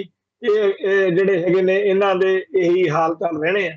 ਪਰ ਜਿਹੜਾ ਸਾਡਾ ਸੰਘਰਸ਼ ਆ ਉਹਨੂੰ ਸੱਟ ਵੱਜਦੀ ਹੈ। ਸਾਡਾ ਜਿਹੜਾ ਆਜ਼ਾਦੀ ਦਾ ਜਿਹੜਾ ਜੀਵਨ ਆ, ਉਹ ਜਿਹੜਾ ਕਿ ਗੁਲਾਮੀ ਦਾ ਜਿਹੜਾ ਸਾਡਾ ਸਫ਼ਰ ਆ, ਉਹ ਹੋਰ ਜ਼ਿਆਦਾ ਦੂਰ ਚਲੇ ਜਾਂਦੇ। ਸਾਡੇ ਸੰਗਲ ਜਿਹੜੇ ਆ ਹੋਰ ਪੱਕੇ ਹੁੰਦੇ ਆ। ਸੋ ਅੱਜ ਜਦੋਂ ਘੱਲੂਘਾਰਾ ਦਿਹਾੜਾ ਮਨਾਇਆ ਗਿਆ, ਇੱਥੇ ਬੜੇ ਸਮਾਗਮ ਹੋਏ ਨੇ, ਬਹੁਤ ਸਾਰੀਆਂ ਜਥੇਬੰਦੀਆਂ ਤੇ ਆਗੂ ਪਹੁੰਚੇ ਸੀ। ਕੱਲ ਅੰਮ੍ਰਿਤਸਰ ਦੇ ਵਿੱਚ ਦਲ ਖਾਲਸਾ ਵੱਲੋਂ ਆਜ਼ਾਦੀ ਮਾਰਚ ਕੱਢਿਆ ਗਿਆ, ਫਰੀडम ਮਾਰਚ ਕੱਢਿਆ ਗਿਆ, ਖਾਲਿਸਤਾਨ ਮਾਰਚ ਸਮਝ ਲਓ ਕੱਢਿਆ ਗਿਆ, ਜਿਹਦੇ ਵਿੱਚ ਸਿੱਖ ਜਵਾਨੀ ਨੇ ਖਾਲਿਸਤਾਨ ਦੇ ਨਾਂ ਦੇ ਉੱਤੇ ਬਹੁਤ ਵਧੀਆ ਤਰੀਕੇ ਨਾਲ ਪ੍ਰਚਾਰ ਕੀਤਾ, ਸੰਗਤਾਂ ਨੂੰ ਦੱਸਿਆ ਕਿ ਖਾਲਿਸਤਾਨ ਦਾ ਮਤਲਬ ਕੀ ਹੈ, ਖਾਲਿਸਤਾਨ ਕੀ ਹੋਊਗਾ। ਦੂਜੇ ਪਾਸੇ ਜਿਹੜਾ ਅੱਜ ਅੰਮ੍ਰਿਤਸਰ ਬੰਦ ਵਾ, ਇੱਥੇ ਅੰਮ੍ਰਿਤਸਰ ਦੇ ਵਿੱਚ ਚੱਪੇ ਉੱਤੇ ਮਿਲਟਰੀ ਲਾਉਣ ਦਾ ਕੋਈ ਹੱਲ ਹੈ ਨਹੀਂ ਸੀ। ਜੇ ਕੋਈ ਅਕਲ ਵਾਲਾ ਬੰਦਾ ਹੋਵੇ ਤਾਂ ਉਹ ਦੇਖ ਸਕਦਾ ਕਿ ਅੰਮ੍ਰਿਤਸਰ ਦੇ ਸ਼ਹਿਰੀਆਂ ਨੇ ਆਪੇ ਬਾਜ਼ਾਰ ਬੰਦ ਕੀਤੇ ਆ। ਜਿਹੜੀ ਇਸ ਵਾਰ ਦੇ ਘੱਲੂਘਾਰੇ ਦਿਹਾੜੇ ਮੌਕੇ ਕੋਈ ਸਬਕ ਸਿੱਖਣ ਦੀ ਗੱਲ ਆ ਸਰਕਾਰ ਨੂੰ, ਉਹ ਇਹ ਆ ਕਿ ਕਦੇ ਮਾਹੌਲ ਖਰਾਬ ਨਾ ਹੋਵੇ। ਜੇ ਅੱਜ ਵਾਂਗੂ ਹਿੰਦੂ ਕੱਟੜਪੰਥੀਆਂ ਨੂੰ ਤੁਸੀਂ ਨੱਥ ਪਾ ਕੇ ਰੱਖੋ। ਪਿਛਲੇ 1 ਮਹੀਨੇ ਤੋਂ ਅੰਮ੍ਰਿਤਸਰ ਦੇ ਹਿੰਦੂ ਕੱਟੜਪੰਥੀਆਂ ਦੇ ਖਿਲਾਫ ਪੁਲਿਸ ਜਿਹੜੀ ਆ ਪੂਰੀ ਮੁਸਤੈਦੀ ਨਾਲ ਕੰਮ ਕਰਦੀ ਰਹੀ ਆ। ਇੱਕ ਲੰਡੂ ਜੀ ਨੇ ਵੀਡੀਓ ਪਾਈ ਸੀ, ਉਹਨੂੰ ਤੁਰੰਤ ਫੜ ਕੇ ਇਹਨਾਂ ਨੇ ਕਾਬੂ ਕਰ ਲਿਆ। ਉਹਦੀ ਮਾਫੀ ਦੀ ਵੀਡੀਓ ਆ ਗਈ, ਉਦੋਂ ਬਾਅਦ ਕਿਸੇ ਦੀ ਵੀਡੀਓ ਆਈ ਨਹੀਂ। ਇਸ ਵਾਰ ਹਿੰਦੂ ਕੱਟੜਪੰਥੀਆਂ ਨੂੰ ਸਵੇਰੇ ਹੀ ਘਰਾਂ ਤੇ ਨਜ਼ਰਬੰਦ ਕਰ ਲਿਆ ਸੀ। ਨਤੀਜਾ ਇਹ ਨਿਕਲਿਆ ਕਿ ਹਿੰਦੂ ਕੱਟੜਪੰਥੀਆਂ ਦੀ ਭਕਾਈ ਨਾ ਹੋਣ ਕਰਕੇ ਮਾਹੌਲ ਵਿੱਚ ਤਲਖੀ ਨਹੀਂ ਸੀ। ਦੂਸਰਾ, ਦਰਬਾਰ ਸਾਹਿਬ ਕੰਪਲੈਕਸ ਦੇ ਵਿੱਚ ਜਦੋਂ ਸਟੇਟ ਸਿਸਟਮ ਨੇ ਇਹ ਦੇਖਿਆ ਕਿ ਖਾਲਿਸਤਾਨ ਦੇ ਨਾਅਰੇ ਲੱਗਣੇ ਹੀ ਲੱਗਣੇ ਆ, ਤਾਂ ਜਿਹੜਾ ਜਥੇਦਾਰ ਅਕਾਲ ਤਖਤ ਦੇ ਵੱਲੋਂ ਤਕਰੀਰ ਹੋਣੀ ਸੀ, ਉਹਦੇ ਵਿੱਚ ਚਾਹੇ ਭਾਈ ਧਿਆਨ ਸਿੰਘ ਮੰਡ ਬੋਲੇ ਤੇ ਚਾਹੇ ਬੋਲਿਆ ਗਿਆਨੀ ਹਰਪ੍ਰੀਤ ਸਿੰਘ, ਦੋਨਾਂ ਨੇ ਸਰਦਾਰ ਸਿਮਰਨਜੀਤ ਸਿੰਘ ਮਾਨ ਵਾਲੀ ਟੋਨ ਦੇ ਵਿੱਚ ਹੀ ਗੱਲਾਂ ਕੀਤੀਆਂ। ਤੇ ਨਤੀਜਾ ਇਹ ਨਿਕਲਿਆ ਕਿ ਜਿਹੜਾ ਪੰਥ ਦਰਦੀ ਉੱਥੇ ਪਹੁੰਚਿਆ ਸੀ ਉਹ ਤਕਰੀਬਨ ਤਸੱਲੀ ਵਿੱਚ ਗਿਆ। ਇਸ ਵਾਰ ਦੇ ਘੱਲੂਘਾਰੇ ਮੌਕੇ ਕੋਈ ਉੱਥੇ ਹਫੜਾ ਦਫੜੀ ਵਾਲਾ ਜਾਂ ਜਿਵੇਂ ਪਿਛਲੇ ਵਾਰ ਮਾਨ ਦਲ ਮਾਫ ਕਰਨਾ ਜੀ ਬਾਦਲ ਦਲ ਵਾਲੇ ਮਾਹੌਲ ਬਾਹ ਛੱਡਦੇ ਆ, हर वारी उत्थे कोई ना कोई मंदभागी गल वापरदी आ। ਉਹ ਤਿੰਨ ਉਹ 'ਚ ਦੋਸ਼ੀ ਹੁੰਦੇ ਆ। ਇੱਕ ਤਾਂ ਬਾਦਲ ਦਲ ਜਿਹੜਾ ਟਾਸਕ ਫੋਰਸ ਦੇ ਰਾਹੀਂ ਦਰਬਾਰ ਸਾਹਿਬ 'ਚ ਹੜਦੰਗਪੁੜਾ ਮਚਾਉਣ ਦਾ ਆਧਾਰ ਤਿਆਰ ਕਰਦਾ। ਦੂਜਾ ਹਿੰਦੂ ਕੱਟੜਪੰਥੀ। ਤੀਜੀ ਸਰਕਾਰ। ਇਸ ਵਾਰ ਵੀ ਸਰਕਾਰ ਅੰਦਰ ਸੀ, ਇਸ ਵਾਰ ਵੀ ਅੰਮ੍ਰਿਤਸਰ 'ਚ ਹਿੰਦੂ ਕੱਟੜਪੰਥੀ ਇੱਥੇ ਸੀਗੇ, ਇਸ ਵਾਰ ਵੀ ਸ਼੍ਰੋਮਣੀ ਕਮੇਟੀ ਨੇ ਕੋਈ ਕਸਰ ਨਹੀਂ ਛੱਡੀ। ਅਕਾਲ ਤਖਤ ਸਾਹਿਬ ਦੇ ਅੰਦਰ ਤੇ ਮੂਹਰੇ ਥਾਂ ਥਾਂ ਦੇ ਉੱਤੇ ਪਹਿਲੇ ਸਵੇਰ ਤੋਂ 4 ਵਜੇ ਲਿਆ ਕੇ ਬੰਦੇ ਬਿਠਾਤੇ ਤਾਂ ਕਿ ਕੋਈ ਪੰਥਕ ਬੰਦਾ ਅੰਦਰ ਜਾ ਹੀ ਨਾ ਸਕੇ। ਪਰ ਇਸ ਵਾਰ ਇਹ ਸਾਰੇ ਕਾਸੇ ਦੇ ਬਾਵਜੂਦ ਗੜਬੜ ਕਿਉਂ ਨਹੀਂ ਹੋਈ? ਕਿਉਂਕਿ ਜਿਹੜੇ ਸੀਗੇ ਹਿੰਦੂ ਕੱਟੜਪੰਥੀ ਉਹਨਾਂ ਨੂੰ ਸਟੇਟ ਨੇ ਮੌਕਾ ਨਹੀਂ ਦਿੱਤਾ ਤੇ ਜਿਹੜਾ ਸਰਕਾਰੀ ਅਨਸਰ ਸੀ ਉਹਦੇ ਟ੍ਰੈਪ ਵਿੱਚ ਸਾਡੇ ਸੰਗਤਾਂ ਨਹੀਂ ਫਸੀਆਂ ਤੇ ਸ਼੍ਰੋਮਣੀ ਕਮੇਟੀ ਦੇ ਜਿਹੜੇ ਮੁਲਾਜ਼ਮ ਸੀ ਉਹਨਾਂ ਦੀ ਕੋਈ ਵਾਹ ਨਹੀਂ ਚੱਲੀ। ਨਹੀਂ ਡਾਗਾ ਤਾਂ ਐਤਕੀ ਵੀ ਤਿਆਰੀ ਹੋਣੀਆਂ ਉਹਨਾਂ ਦੀਆਂ। ਕੁੱਲ ਮਿਲਾ ਕੇ ਇਸ ਵਾਰ ਦਾ ਘੱਲੂਘਾਰਾ ਦਿਹਾੜਾ ਖਾਲਿਸਤਾਨ ਦੇ ਸੰਘਰਸ਼ ਦੇ ਲਈ ਹਾਂ ਪੱਖੀ ਰਿਹਾ। ਕਿਉਂਕਿ ਇਸ ਵਾਰ ਜਿਹੜਾ ਗਿਆਨੀ ਹਰਪ੍ਰੀਤ ਸਿੰਘ ਆ ਉਹਨੂੰ ਪਹਿਲਾਂ ਤਾਂ ਖਾਲਿਸਤਾਨ ਦੀ ਗੱਲ ਕਰਕੇ ਸਰ ਜਾਂਦਾ ਸੀ, ਇਸ ਵਾਰ ਉਹਨੂੰ ਹਥਿਆਰਾਂ ਦੀ ਵੀ ਗੱਲ ਕਰਨੀ ਪਈ। ਜਿਹੜੀ ਗੱਲ ਸੰਤ ਗਿਆਨੀ ਜਰਨੈਲ ਸਿੰਘ ਜੀ ਖਾਲਸਾ ਭਿੰਡਰਾਂ ਵਾਲੇ ਕਹਿੰਦੇ ਹੁੰਦੇ ਸੀ ਕਿ ਇੱਕ ਇੱਕ ਵਧੀਆ ਜਿਹੜਾ ਮੋਟਰਸਾਈਕਲ ਤੇ ਤਿੰਨ ਤਿੰਨ ਨੌਜਵਾਨ ਹਥਿਆਰਾਂ ਵਾਲੇ ਰਿਵਾਲਵਰਾਂ ਵਾਲੇ ਹਰ ਪਿੰਡ 'ਚ ਤਿਆਰ ਕਰੋ, ਉਹ ਗੱਲ ਹੀ ਇਸ ਵਾਰ ਕਿਸੇ ਤਰੀਕੇ ਨਾਲ ਗਿਆਨੀ ਹਰਪ੍ਰੀਤ ਸਿੰਘ ਨੂੰ ਕਰਨੀ ਪਈ। ਆਉਣ ਵਾਲੇ ਦਿਨਾਂ ਦੇ ਵਿੱਚ ਬਾਦਲ ਦਲ ਅੱਡ ਅੱਡ ਢੰਗ ਤਰੀਕਿਆਂ ਨਾਲ ਪੰਥਕ ਏਜੰਡੇ ਪ੍ਰਤੀ ਆਪਦਾ ਹੇਜ ਦਿਖਾਊਗਾ। ਆਪਾਂ ਇਹਨਾਂ ਗੱਲਾਂ ਦੇ ਉੱਤੇ ਇਹ ਸੁਣਨੀਆਂ, ਇਹਨਾਂ ਨੂੰ ਵੈਲਕਮ ਵੀ ਕਰਨਾ, ਪਰ ਹਰ ਵਕਤ ਸੁਚੇਤ ਰੱਖਣਾ, ਦਿਮਾਗ ਨੂੰ ਚਤਨ ਰੱਖਣਾ ਕਿ ਚੋਰ ਚੋਰੀ ਸੇ ਜਾਏ ਤੋਂ ਹੇਰਾ ਫੇਰੀ ਸੇ ਨਾ ਜਾਏ। ਇਹ ਲੋਕ ਆਪਦੇ ਪੈਰ ਜਮਾਉਣ ਲਈ ਕਿਸੇ ਵੀ ਹੱਦ ਤੱਕ ਜਾ ਸਕਦੇ ਆ। ਮੈਨੂੰ ਚੇਤਾ ਕਿਵੇਂ 1997 ਦੀਆਂ ਪੰਜਾਬ ਵਿਧਾਨ ਸਭਾ ਚੋਣਾਂ ਮੌਕੇ ਇਹਨਾਂ ਨੇ ਝੂਠ ਬੋਲਿਆ ਸੀ ਕਿ ਜਿਹੜਾ ਤੇ ਨਜ਼ਰਬੰਦ ਰਿਹਾ ਕਰਾਂਗੇ, ਮੁੱਕਰ ਗਏ ਸੀ। ਹੁਣ ਵੀ ਇਹ ਜਿਹੜੀਆਂ ਗੱਲਾਂ ਕਰਦੇ ਆ ਸਿਰਫ ਆਪਦੀ ਸਿਆਸਤ ਨੂੰ ਚਮਕਾਉਣ ਲਈ ਕਰਦੇ ਆ ਤੇ ਸਮਝਦੇ ਆ ਕਿ ਸੰਗਤਾਂ ਨੂੰ ਤਾਂ ਅਕਲ ਨਹੀਂ, ਅਸੀਂ ਬੜੇ ਚਾਤਰ ਆ, ਬੜੇ ਸਿਆਣੇ ਆ। ਪਰ ਪੰਥ ਜਿਹੜਾ ਉਹ ਘੋੜਾ ਜ਼ਰੂਰ ਹੋ ਸਕਦਾ, ਪਰ ਪੰਥ ਛਲ ਕਪਟ ਨੂੰ ਪਛਾਣਦਾ। ਪੰਥ ਉੱਤੇ ਗੁਰੂ ਦੀ ਕਿਰਪਾ, ਸੱਚੇ ਪਾਤਸ਼ਾਹ ਸਾਨੂੰ ਸਤਬੁੱਧੀ ਬਖਸ਼ਣ ਤੇ ਚੜ੍ਹਦੀਆਂ ਕਲਾ ਹੋਣ। ਕੱਲ ਫੇਰ ਮਿਲਾਂਗੇ ਜੀ। ਨਾਨਕ ਨਾਮ ਚੜ੍ਹਦੀ ਕਲਾ ਤੇਰੇ ਭਾਣੇ, ਸਰਬੱਤ ਦਾ ਭਲਾ। ਵਾਹਿਗੁਰੂ ਜੀ ਕਾ ਖਾਲਸਾ, ਵਾਹਿਗੁਰੂ ਜੀ ਕੀ ਫਤਿਹ।